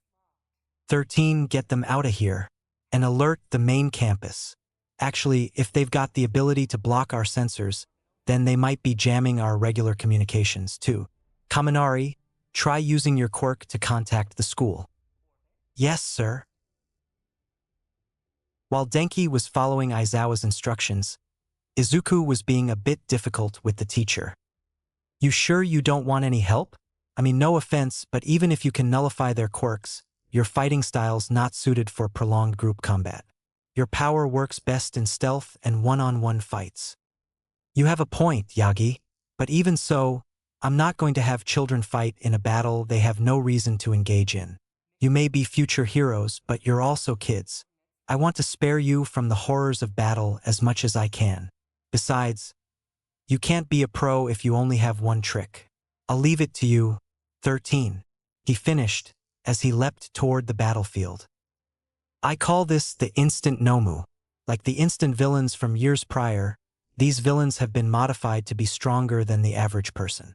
Unlike the high-end Nomu where he has been specifically modified and takes time to create, the instant Nomus are easy to create. Thanks to our newest weapon, we can easily transform people into the soldiers of our choice. However, I should say that unlike the high-end Nomu, that they are quite weak by comparison. That's fine, Doctor. Given how the child was heavily modified, I have no doubt that they'll need to get accustomed to their new abilities. For now, these lesser Nomu will serve as the main force for Tamura. Now then, have them convert everyone that has come to us. They will need all the strength we can offer to take on the future heroes of this nation. The words of his master rang through his mind, as he would witness his various minions, now revealed as the instant Nomus being quickly defeated by Aizawa. These Nomus, they are a far cry from being the perfect minions. But I will give credit where credit is due. The child really did a good job at making them as menacing as possible. Still, if only she removed their ability to think. If it wasn't for that, they wouldn't have to worry about whether their quirks have been turned off. How annoying. The hero continued to fight against the villains, with the students of Class 1 desperately running toward the exit, while Izuku stayed behind to observe the fight. Wow, that guy can certainly fight. Maybe I should have him teach me hand-to-hand combat sometime. Izuku, now's not the time. We have to go. All right, I'm coming. Running alongside his classmates, Izuku and the other students of Class 1A made their way to the door. But their hopes plummeted down, as the wormhole villain, having found an opportunity, appeared in front of them. There is no escape for you, the villain said to them. The students stopped in their tracks, with 13 taking the front, aiming her finger at the villain. Izuku was tempted to merely use his power of attraction to pull the villain away from them, but decided to hold off on the idea, hoping to gain some necessary information from the villain in hopes of understanding the situation. It's a pleasure to meet you. We are the League of Villains. I know it's impolite, but we decided to invite ourselves into this haven of justice to say hello. And besides, isn't this a fitting place for All Might, the symbol of peace, to take his last breath? I believe he was supposed to be here today, and yet I see no sign of him. There must have been some sort of change in plans we could not have foreseen. Well, in the end, I suppose it doesn't matter. I still have a role to play. Izuku's eyes widened slightly, with him now getting a grasp of the situation playing out. But as he was formulating a plan in his mind, Katsuki and Kirishima rushed at the villain, combining their respective attacks in order to try and stop the villain. However, despite their best efforts, the villain was largely unaffected. You certainly live up to your school's reputation, but you should be more careful, children. Otherwise, someone might get hurt. You too. Get out of the way right now, 13 cried out. Kurogiri began to narrow his eyes, anticipating the hero's actions, and spread out his essence all around them, attempting to prevent them from escaping.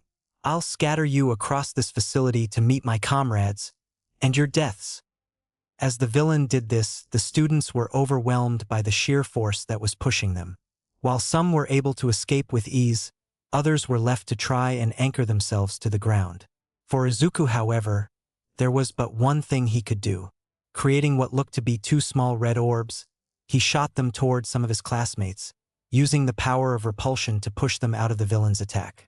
Because of this, Tsuyu and Mineta were saved from the villain's scheme. Though Izuku tried to stop himself from being teleported, using his barrier in an attempt to block the process, he quickly discovered that such a countermeasure was not effective, as he would suddenly appear in the ruined zone. Well then, that was not what I was expecting, and here I thought I would have just ended up not being transported. Oh well, I'm just glad I managed to get those two out of that villain's attack when I did. Who knows where they would have ended up? Surveying the area around him, he would try and chart out a route of escape, seeing that despite landing at the ruined section of the USJ, that he was not far from the entrance. Sweet. Guess it won't be that hard to get back with the others. Question is, how do they plan on killing Dad? I mean, I doubt it would be by using this army they've brought. If Mr. Aizawa can handle them, then there's no way Dad could lose to them. So what's their trump card? Do they have some sort of weapon? Or did they bring someone with a power that could overcome him? Questions for later. Leaping off of the building he was standing on, he proceeded to walk through the ruins, not caring about the small villains that charged at him upon discovering him. Naturally, the only outcome that came about from their scuffle was Izuku totally overpowering them. He took note of the anatomy that each of these villains, finding that there was a common theme that each of them had. Specifically, a hand mark ingrained into the skin. Was this the result of a quirk? Taking this detail in, he continued his journey, eventually escaping the ruined zone and making his way over to the stairs. But before he did so, he turned over to Aizawa, who right now was not in the best situation. His arm had some kind of wound on it, like the very skin that covered it was cracking and dusting away. Sure, he still held his own against the various foes that came his way, but such determination to win did not matter. Not when the apparent final boss made his debut. The villain grabbed Aizawa by the hair, proceeding to smash his face into the concrete ground. Because of this, a small puddle of blood formed where his face was being pressed into, only growing larger with each second that passed. What do you think of him, Eraserhead? He's the bioengineered anti-symbol of peace. But you can call him Nomu. Aizawa desperately tried to fight back against the creature, punching the creature in the face and the brain. But such attacks were useless against the creature, as it effortlessly grabbed his arm and snapped it like a twig. He let out a cry of agony, feeling the bone in his body pierce out of its place. You can erase people's powers. That's irritating, but it's nothing impressive. When faced with true, devastating power, you might as well be a quirkless child. Through his best efforts, Aizawa activated his quirk, hoping to erase the creature's power. But this was also pointless, as the creature stomped on his other arm, rendering him physically incapable of fighting. Gasping for air, Aizawa was left in a daze. He's breaking my bones like they're twigs. I'm positive I erased his quirk. That means he's super strong, even without powers. I think he's as strong as All Might. The creature attempted to kill the teacher, grabbing him by the head and proceeding to smash it into the ground once more. But before he was able to do so, a blue orb flew by him, seemingly pulling him away from Aizawa and away by a large distance. Noticing this, Tamura Shigaraki looked over to find Izuku, having just arrived at the battle. What? Izuku looked down at Aizawa, who was unable to move or even lift up his head to meet the boy. But even though he was unable to see him face to face, he could tell someone had arrived. Wow, you really are a tough nut to crack, Mr. Aizawa. To be honest, I didn't expect these villains to have to use that thing against you. But you really are amazing. Why, Yagi? Don't worry, I'll hold them off for as long as I can. Yagi, don't. Hill. Mr. Aizawa, do you doubt my strength that much? I may be a kid, but I'm not exactly helpless. Think of this as a showcase of what to expect. A showcase of our capabilities as the next generation. As Tamura stared down at the brat, a sense of unease washed over him. Why it was, he was not sure, but there was a certain feeling that he had. A feeling that this boy was somehow familiar. Not because he had met him before, but because he carried a certain level of swagger. It was almost on the same level as All Might. My, you're certainly a cocky little brat. All that bravado, only to be wasted on a soon-to-be-dead brat. Me? Dead? Who decided that?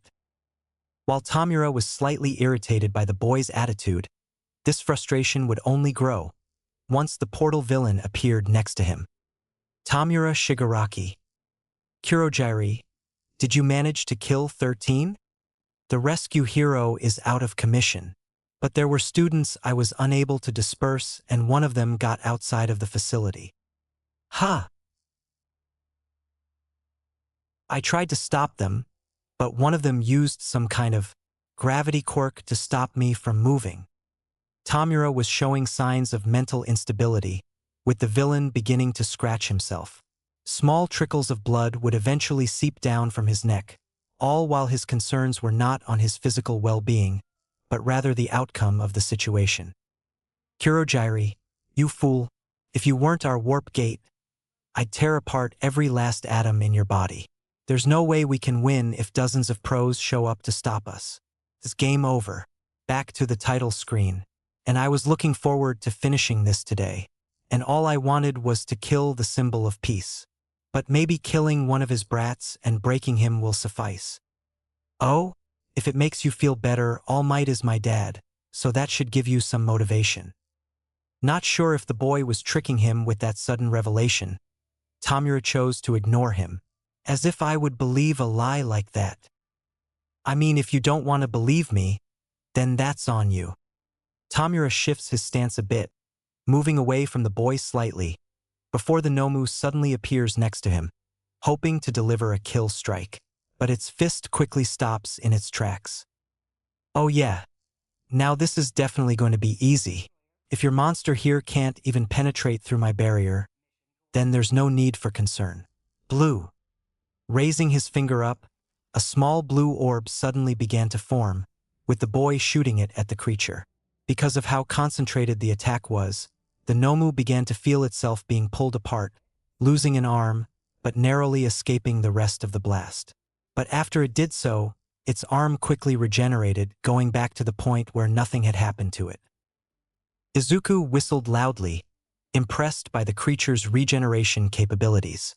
Wow, a regeneration quirk. Quite impressive. Look like we're in a bit of a stalemate. Fortunately for me, I can do this all day. Choosing to utilize his physical prowess, Izuku engaged in a fight with the Nomu, going blow for blow with the creature, doing very little in terms of damage. Though Izuku was able to block some of the attacks, he knew that he wasn't going to end things if this back and forth continued. The fist fight continued for some time, with Izuku even going as far as to move about erratically, grabbing the Nomu's limbs and landing powerful kicks to its face. When this had no effect, he resorted to utilizing blue in order to wear the creature down. The result of this was the continuous dismemberment of the creature, with it regenerating moments later. Wow, you really are one tough monster. Doesn't even matter where I punch you, does it? That's because Nomu here also has shock absorption. The only way you're going to hurt him is to slowly gouge out his flesh. Of course, I don't think he'll sit back and let you do that. Izuku took a moment to pause, reflecting on the words that the villain spoke out. A part of him was confused why the villain would just reveal the powers behind the creature. But more importantly, he only affirmed that the creature was anything but normal. How it was that it had multiple quirks was beyond him. But he only smiled, ready to finally go all out on the creature. Is that so? Well then, maybe I just have to hit him harder, he said, punching the Nomu. Without the villain realizing it, Izuku had taken off his blindfold, now fully being able to dominate in the fight, while also being able to effortlessly dodge the creature's strikes. That's when the villain noticed something. The look in the young man's eye. Despite their facial features being different, he could see it. The same look that All Might had in his eyes. A sense of anger washed over the villain. As he saw this hero student, this boy totally overwhelmed the Nomu. But it did not just look that way from a hand-to-hand combat standpoint. Because Izuku did not feel the need to hold back anymore, he was able to quickly form both red and blue orbs, firing them in quick succession, and hit the Nomu. From having it being pushed back by the power of red, to being dragged through the ground by the power of blue, there was no way for the creature to counterattack or even get close to him. Spreading his arms out, he quickly forms one large red and blue orb, firing them in different directions, before charging at the Nomu and engaging in combat with it. He holds it off for a while, waiting for the two orbs to get close enough, before leaping away. You know, I never really tried to figure out what happens when I hit someone with these at the same time, so let's see what kind of fireworks I can make. When the two orbs eventually collided, the Nomu was continuously caught in the endless push and pull of both the orbs. But something happened during the collision that Izuku quickly noticed. The attacks were seemingly combining into some kind of massive force. One that not only changed in color but also in its function. There was no longer red or blue. There was only the bright purple glow of the combined attack.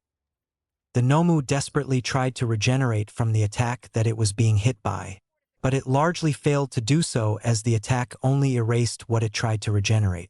Through this process, the Nomu was slowly consumed by the attack, with its top half being completely erased. When the attack eventually dissipated, only its feet remained, left in what looked to be a large crater where it once stood.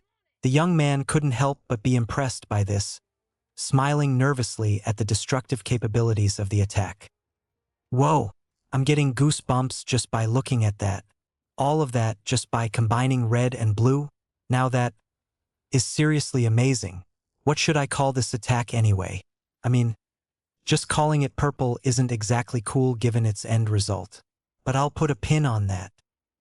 As Tamura saw this, he became greatly irritated by how effortlessly the Nomu was taken down. By a boy of all people. No! No! No! No! No! No! No! How dare you? How dare you kill NOMU? Huh? Dude, are you really getting pressed about me defending myself? I mean, you are a villain, so I guess it's expected. But still, if this was the guy that was meant to take my father out permanently, then I'm sorry to tell you this, but you made a pretty bad investment. I mean, if I was able to take it down, then there was no way All Might would lose against it. Tamura's anger spiked greatly, with the scratching of his neck intensifying in the process. He began to scream loudly, to the point where Izuku had to cover his ears. Naturally, the villain tried to rush at Izuku, hoping to grab him and use his quirk to disintegrate him. But before he did so, there was a loud crash at the entrance of the USJ.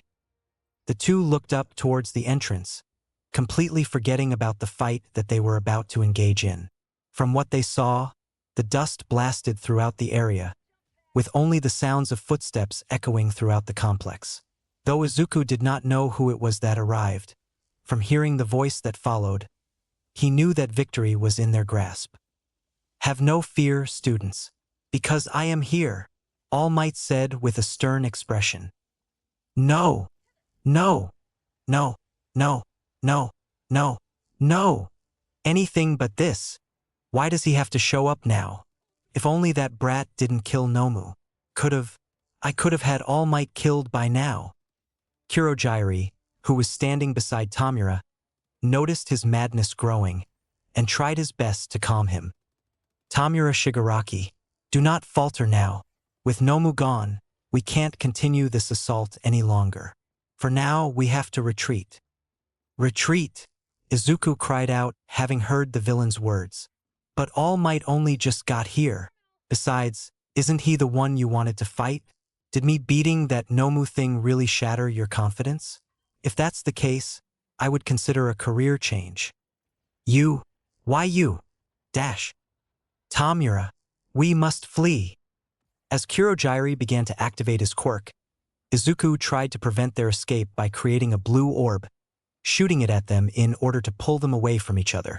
However, while this was a logical move on Izuku's part, the attack failed to do its job, as Kurojairi quickly teleported Tamura away from the battle, before he himself also fled. This left Izuku feeling pretty annoyed, as he had failed to even apprehend those two. Aw man, I let them get away, and here I thought I could make my debut by capturing two problematic villains. Shame.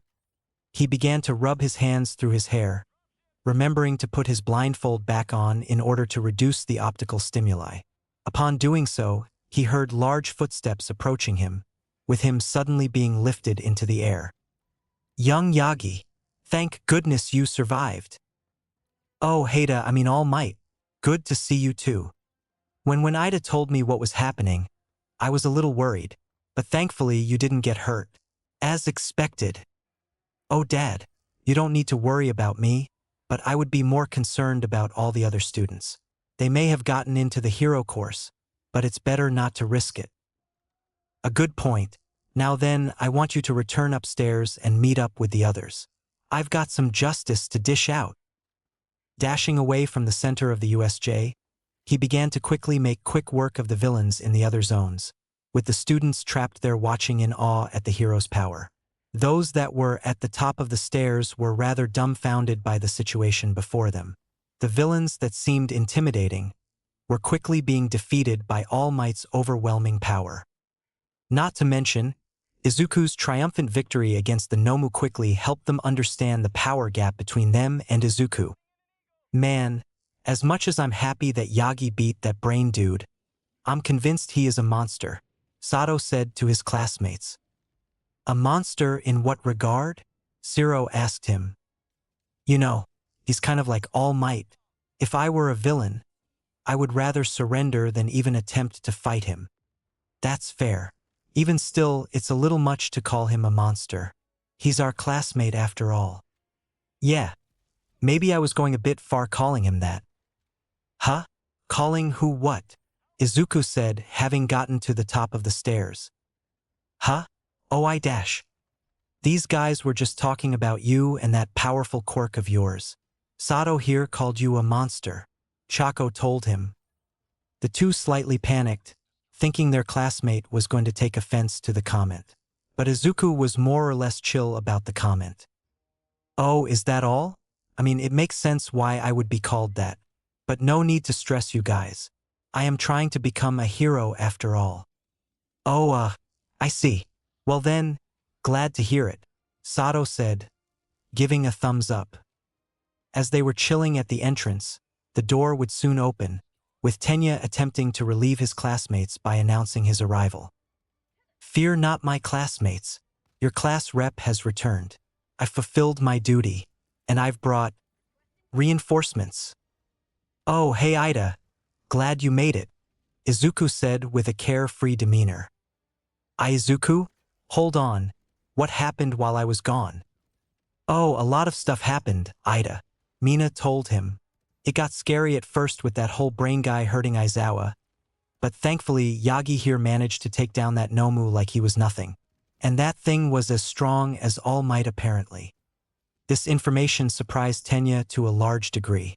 He found it quite flabbergasting that while he was gone, Izuku, who for most of the time was this airheaded clown, was able to take on a threat of that strength level. Izuku, is this true? Huh? Oh yeah, kind of happened on accident though. What? How? I'll tell you about it later. Right now, I just want to enjoy the fact that I stopped a villain organization's invasion of the school. When the police eventually arrived, the many villains that were either defeated by the students or All Might were quickly apprehended and loaded up into various buses, ready to send them to the appropriate facilities. They counted 72 minor-leveled villains, with each of them having but a few bruises from their fights. Naomasa Tsukachi, the police detective accompanying the squad sent out, began a head count of the class, making sure that all persons were accounted for. 17, 18, 19, 20. Looks like everyone is accounted for and unharmed. For now, let's go ahead and get these students back to the main campus. They've been through quite a lot, so we don't need to question them right away. Before the detective could leave to move the villains, Tsuyu, concerned for her teacher, approached Tsukachi, wanting to inquire further on his condition. You want to know about Aizawa? Yes, Ribbit. Mr. Aizawa put his life on the line for us. If anything were to happen to him, I could never forgive myself.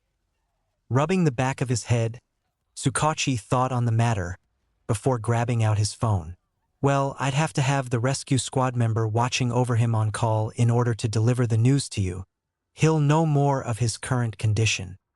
Calling the number on his phone, he would inquire about the status on Aizawa's condition, while putting it on speaker so that the students could hear.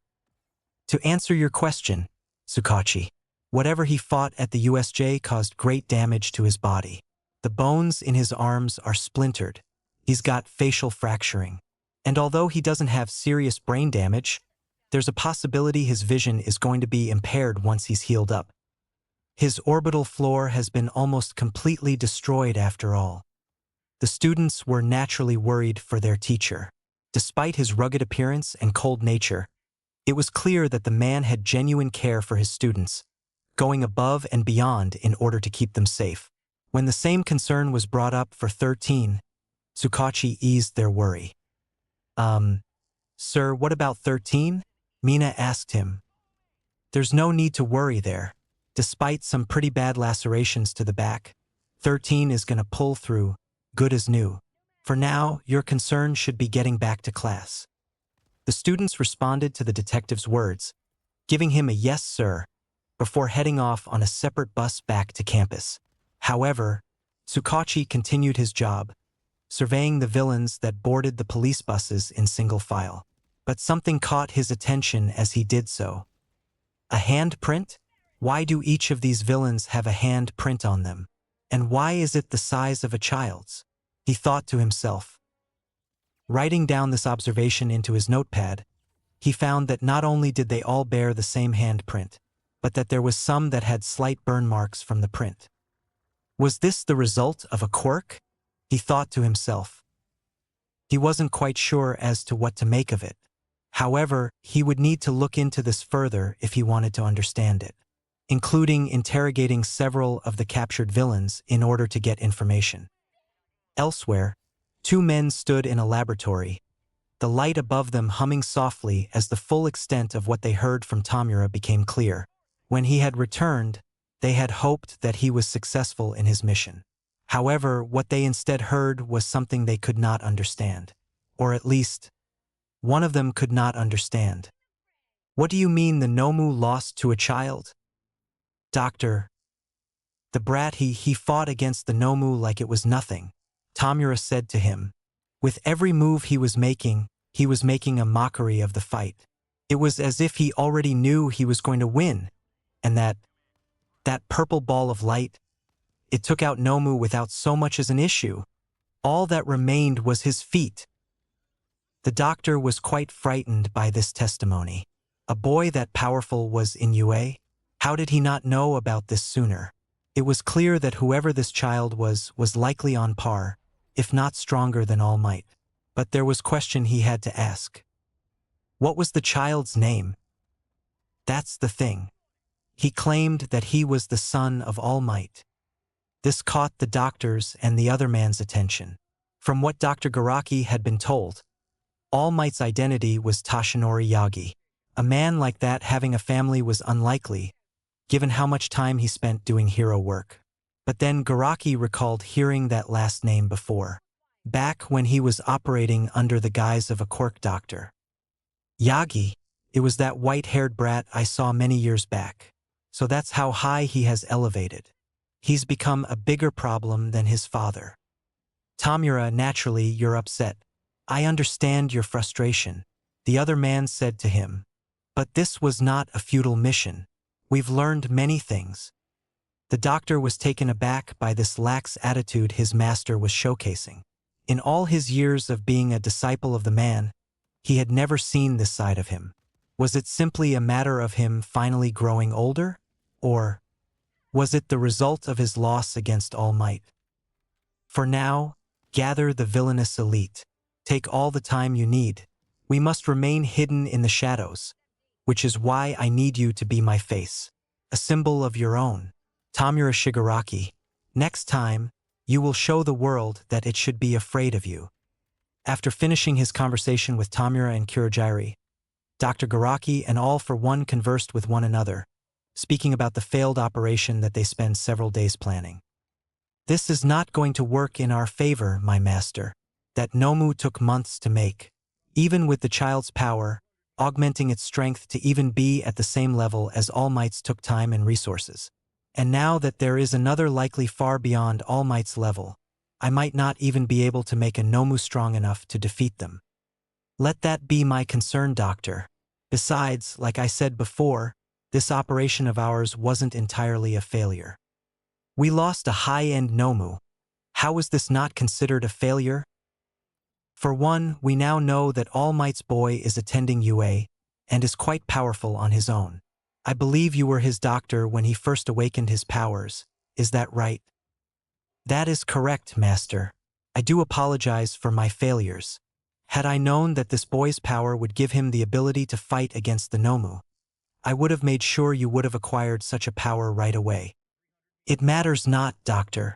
What's done is done, and we can do nothing to change it. Besides, I have no doubt that a quirk of that caliber would not be suited for young Tamura. The doctor was slightly confused by this comment. Why not take the power for yourself? Wouldn't that be more beneficial to you? I suppose. Now that you mention it, I am quite intrigued to see this power in action. I must admit I am a little skeptical. But if it is as Tamura has said, then perhaps it will make a fine addition to my collection. By the way, did Tamura end up using his other power during the attack? Not that I can tell. As far as I'm concerned, his only use of it was to get the schedule from UA. But that raises one question. Why did you give him that power as well? His decay quirk was more than enough, so I see no point in giving him a quirk that allows him to hide in shadows. The quirk is more than just simply hiding in shadows, but I can tell you the details of it later. For now, I have a job for you. Use the girl for this side project. I need you to create 10 Nomus. T10? I want them created within the month. Understood. Why, you're insane. I can't create that many Nomus in a single month. Even with the girl's quirk, I would need at least 3 months minimum. I have faith that you can accomplish this task, Doctor. What I intend for Tamura is the ability to overcome even the greatest of foes. And to do that, he'll need a personal army. One not consisting of regular villains. I trust you understand where I am getting at. It took some time for Garaki to understand what it was his master was referring to. But after some time, the look in all for ones I made him get the gist. I see. I understand. Good. I'll give you the specifics as to how the Nomu should be designed. Once you have the details, I want you to start right away. Of course, my master. Oh, and do give the girl a candy apple. But what point is there? She no longer resists against our command. True, but I just feel some kind of nostalgia when I look in her eyes. Call me a sucker, but that look in her eye, it reminds me of how I was when I was young. Toshinori walked with Tsukachi through the halls of the UA, heading to an area where they know that no one was going to be at. Esta imagen no sigu nuestras podas de contenido, para continuar la publicación, intent quitarla o subir otra. Toshinori walked with Tsukachi through the halls of the UA, heading to an area where they know that no one was going to be at. They were preparing to go and attend a meeting with the other teachers of UA to discuss on the USJ incident. But thankfully, because All Might managed to take on the villains without any issue. Well, I'm glad you managed to take down nearly all of the threats the students themselves couldn't defeat. Without your help, it's likely those kids would have been killed. Or worse, Tsukachi said to his friend. Well, it was my fault to begin with. If I was there, then they wouldn't have been in danger to begin with. Well, what matters is that you managed to save them without sacrificing too much of your power. Yeah, I'm glad. Otherwise, I wouldn't be able to pass on one for all to my successor. Speaking of, have you managed to find your successor yet? No. As strong as every student is, I'm unsure as to whether each of them could handle the power of one for all. After all, if their body isn't prepared for it, it's likely that it could have a negative consequence as a result. I see. Why not give it to your son? I mean, he's plenty strong without it. If you give it to him, then he'd nearly be unstoppable. That is true, but there's something that I think about that worries me about that scenario. Huh? What is it? Even though it would benefit to have my son inherit the power, I worry that such a massive power boost will have negative consequences on his mind. The responsibility of using this power, combined with his already powerful quirk, I'm not sure what that would do to his mind. Along with that, I worry that even if he could handle it, that many would consider him something other than human. He'll end up isolated, alone, the strongest being on Earth, but so far up that he can't bear it alone. That is why I want to spare him of such a fate. I want him to have someone that can stand by his side, as a fellow member of the strongest. I see. Well then, it's your decision at the end of the day. And whoever you pick, I have no doubt it will be the right decision. Anyway, we should probably get to the meeting. The others are likely waiting for us. Right? Oh, and All Might, I will need to speak with your son on the matter of that creature he apparently fought. So if you can, please bring him to the station tomorrow for questioning. Sure thing. I'll be sure to bring him as soon as possible. Over with the students of Class 1A, when they arrived back on the main campus, they were quickly given to the hands of Recovery Girl to do a psychological checkup. For the most part, they all did not suffer from any severe psychological issues. As a result, each of them were quickly allowed to head home. Ready Top returned to the embrace of their parents, who were worried that their children were harmed because of the actions of villains. For Izuku Yagi, he too would experience the same thing when he arrived home. But before that, he and Tenya, who was released soon after, would walk home from school together, going down the route that the two had taken since they first started UA. Man, I'm surprised that the school gave us a couple of days off. To be honest, I don't see anything wrong with continuing to go to school, but I guess I understand, Izuku said to his friend. I'm not surprised. After what happened, I have no doubt they are still worried that those villains might try to attack again. Yeah, but we already established that we can handle ourselves. Correction, you established that you can handle yourself. With a quirk like yours, something like that is a simple task for you. Yeah, but having a couple days off isn't so bad. It gives me time to relax a bit. That's true. As the two reached the train station, someone called out to Izuku, catching his attention and having the boy turn his head back. Hey, Yagi, the voice called out. When Tenya also turned his head, he was a little surprised, given that this guy usually walked home alone or with others of his class. Huh? Kaminari, Tenya said aloud. Hey Kaminari, what's up man? Izuku called out. The three looked on at each other, while the sun was starting to set on the horizon. So, Kaminari, what's up man? Izuku asked his classmate. Sorry I stopped you from boarding your train, but there's something I would like to ask you Yagi. Something rather important. When Izuku turned to Tenya, the two briefly whispered to each other, wondering what to do. While their train was arriving in about 5 minutes, it wasn't as if the two were urgently needed at home. They definitely had the time, so they planned accordingly. Yagi, what do you think he wants to ask you? I'm not sure. Kaminari has only ever talked to me a handful of times, but we can hear him out. Maybe he's just in need of advice. Maybe, but we won't know for sure if we don't ask him. Plus, we've been whispering for a short while now. He's probably getting frustrated. You're right. Finishing up their conversation, Izuku and Tenya turned back to Denki, with Izuku giving off his usually goofy grin. Hey, sorry about that. Anyway, yeah, sure thing. What did you want to ask me? Well, before I ask, are we able to go somewhere and eat? I've been starving since lunch. Now that you mention it, I have been a little peckish. I wouldn't mind grabbing a bite. To the sweet store. Yagi, there are other foods you can eat besides sweets, Tenya said, scolding him. I know, but sweets are just good. That's all. Oh, I know a good bakery that has some cookies. Would that be to your liking, Yagi? Cookies, mochi, you name it. Let's go.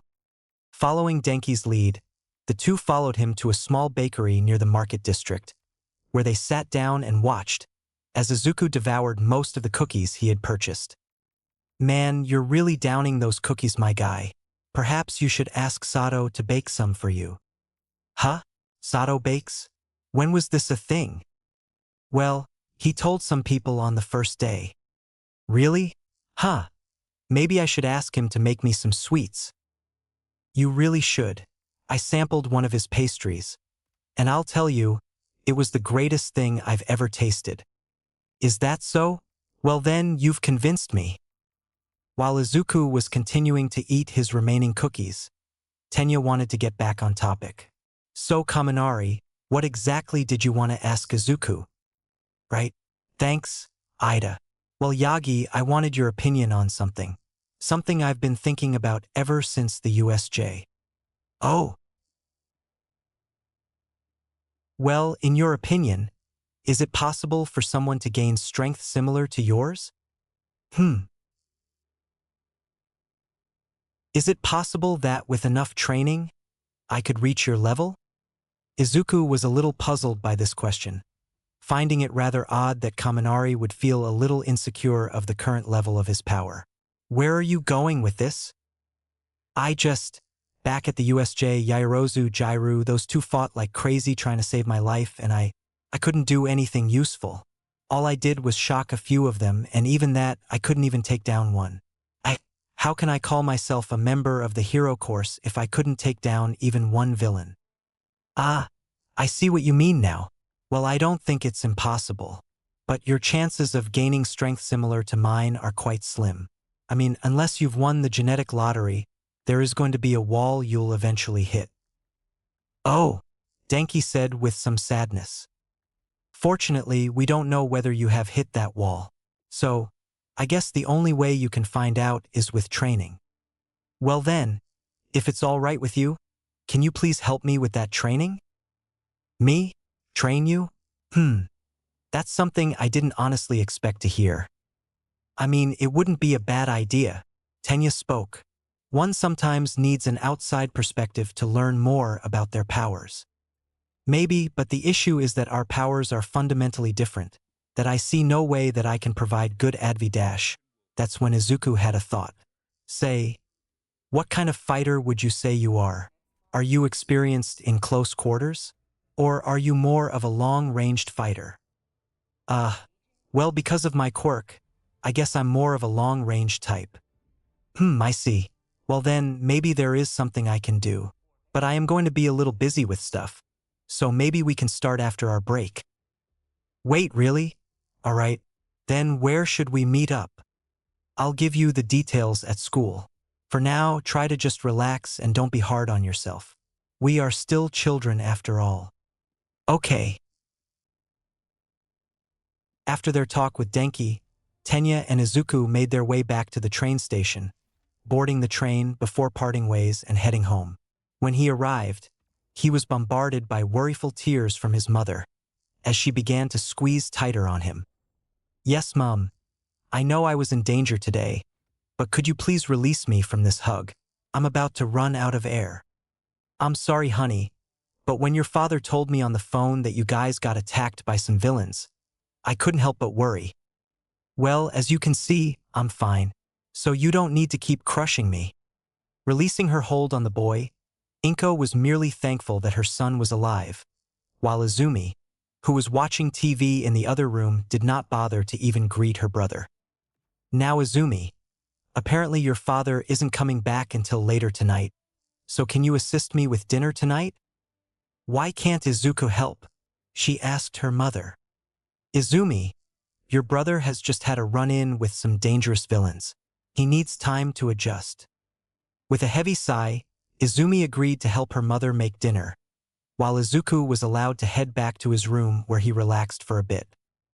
After some hours, dinner was eventually made, and the family partook in the meal before Toshinori suddenly arrived. Hello, family. Sorry I'm late. That meeting with the school was exhausting. Honey, you're back. I'm glad you're okay. Well, the threats that I faced was not in comparison to the threat our son faced. Yep, he single-handedly managed to stop the threat and saved Aizawa's life. Oh honey, I'm so proud of you, Inko said to Izuku. Izumi wasn't really enjoying dinner due to all the praise her brother was receiving. It irritated her greatly that her gifted brother was receiving praise for taking out a villain. Though her ignorance didn't even consider the vast power that this villain, it was because of this ignorance that led her to think that people were just overestimating the threat. Of course you've got to receive all the praise. After all, you are the favorite child, Izumi muttered to herself. Sorry? Did you say something? Inko asked her. I was just talking to myself, Mom. Nothing of importance, she said before taking her dish to the kitchen. You're not going for seconds? Toshinori asked her. Nope, I've got something in my room I need to work on. It's for school. I see. Well, don't stay up too late. You'll get bags under your eyes. Izuku looked on at his departing sister as she closed the door behind her. He tried his best to enjoy the meal, but because of Izumi's sudden departure, he couldn't help but think about her, or rather be worried about her. Oh, before I forget, Izuku, I'll need you to come with me tomorrow to the police station. Detective Tsukachi needs to ask you some questions regarding what happened at the USJ. Wait, really? I guess it makes sense. The mind does tend to forget some details after a while, so it makes some sense. All right, what time are we leaving? First thing in the morning, if that's possible. Sounds good. There anything you need me to wear? Casual clothes is fine. He'll only be asking you questions regarding some details he was missing. Okay, no worries. When the next morning came, Izuku followed his father to the police station, passing by the many police officers that were doing their job.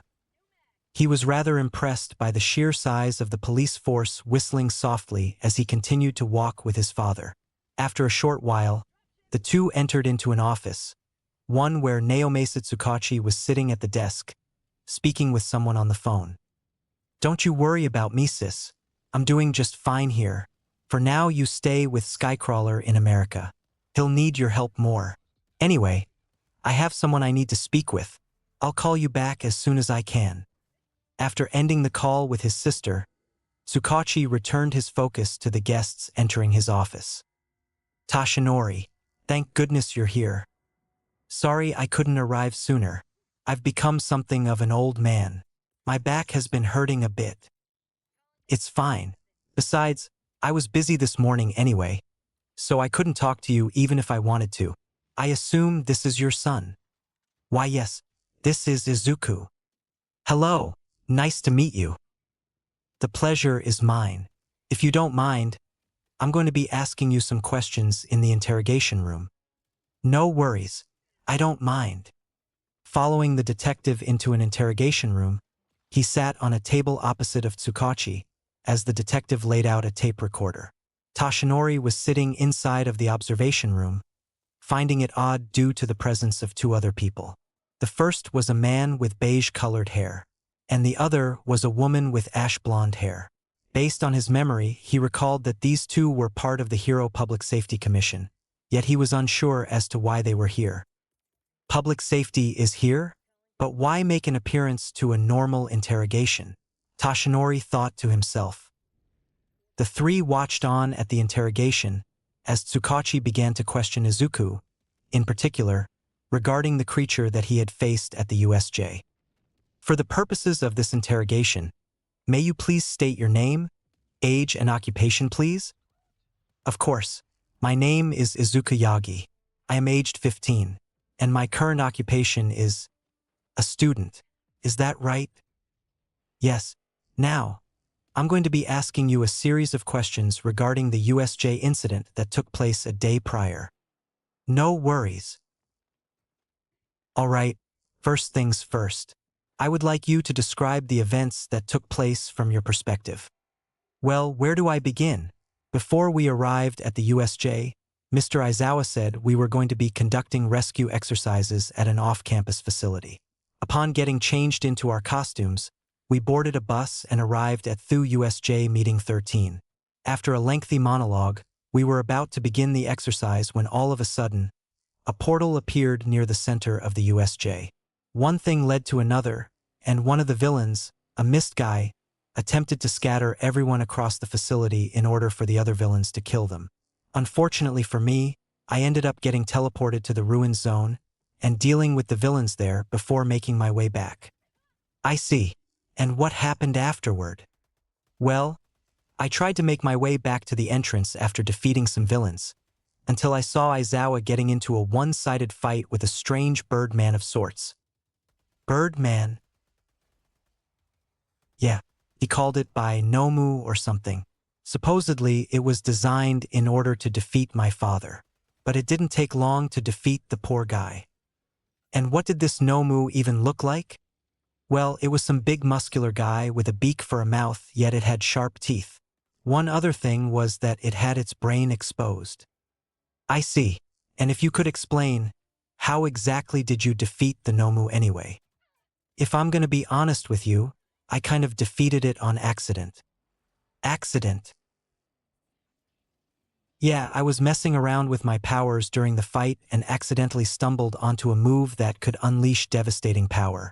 Poor thing didn't know what to do, I'm afraid. I straight up obliterated it out of existence. I see. Well then, thank you for your cooperation. I think I have all the information I need. After the two exited the interrogation room, Izuku was allowed to return to his father, where he would end up coming across the two people Toshinori had encountered.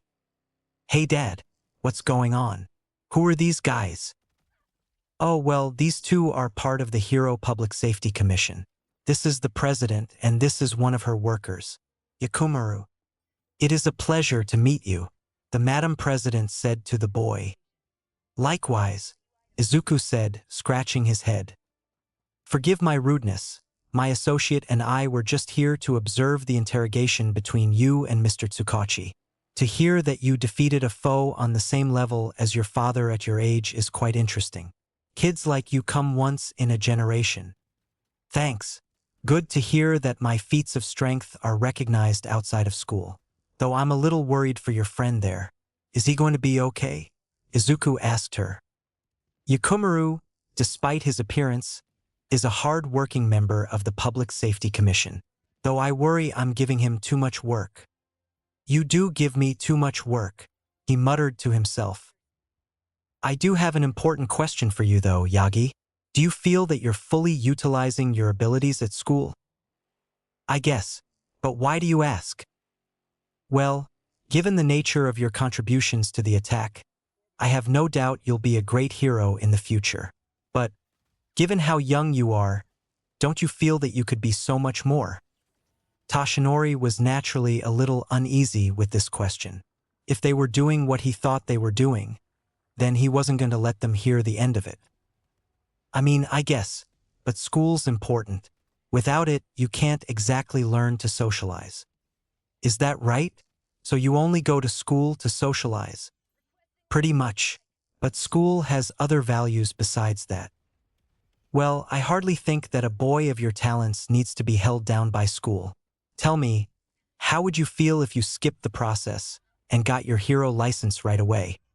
Huh? Can you even do that? Of course. It's the Public Safety Commission that assesses whether students are eligible to even receive their licenses. And considering you have power of similar threshold to your father, it would be a waste to have you not receive your license early. Though, there is one condition I have for you. Oh? And what would that be? Izuku asked her. You would need to work for the Hero Public Safety Commission as one of our heroes. As tempting as that sounds, I'd rather just stay where I'm at. Don't get me wrong, getting my license would be a blessing. But I want to earn my license, not get it through some sort of deal. The Safety Commission president looked on with a rather disappointed expression on her face, looking at her phone before making her way out of the building. I see. A shame. But the offer still stands if you change your mind. All you need to do is come to our building and tell them you wish to see me. The two left the police station, leaving Toshinori and Izuku to spectate as they did so. Well, she seemed interesting. You have no idea. What's her deal anyway? Also, why do you think they were here? Well, I've never personally gotten to know her, so why she is like that is beyond me. As for why they're here, they were likely trying to make sure that things don't escalate beyond what happened at the USJ. Makes sense. Anyway, we should probably get home. I'm sure you want to enjoy your break. Well, you're right about that one, Dad. I want to enjoy this break as much as I can.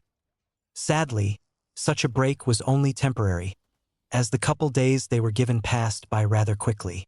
When Izuku eventually returned to school, he was rather bored, staring off at the distance, while his classmates were talking about the media attention they were receiving. Specifically, they were receiving attention due to the various news reports that were being broadcasted about how the League of Villains were defeated effortlessly. This mostly resulted in most of the nation considering them a joke.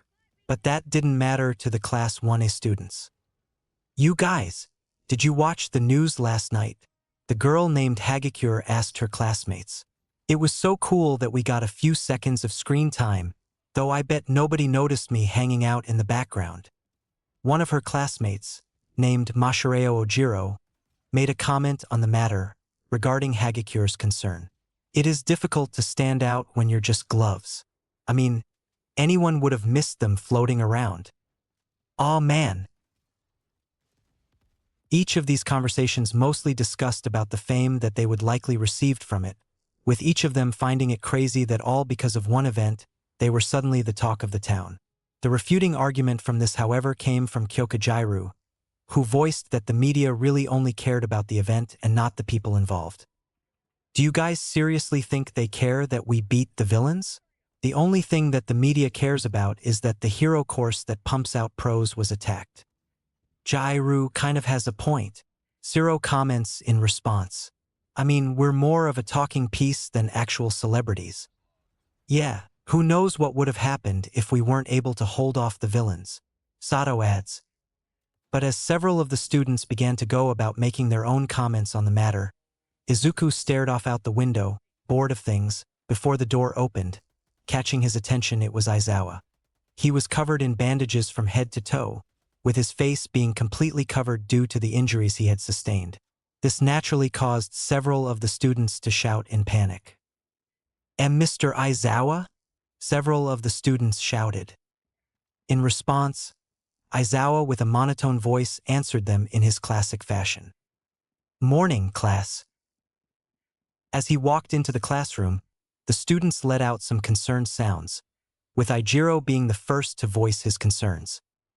"Mr. Aizawa, what are you doing here? Shouldn't you be in the hospital?" Ijiro asked him.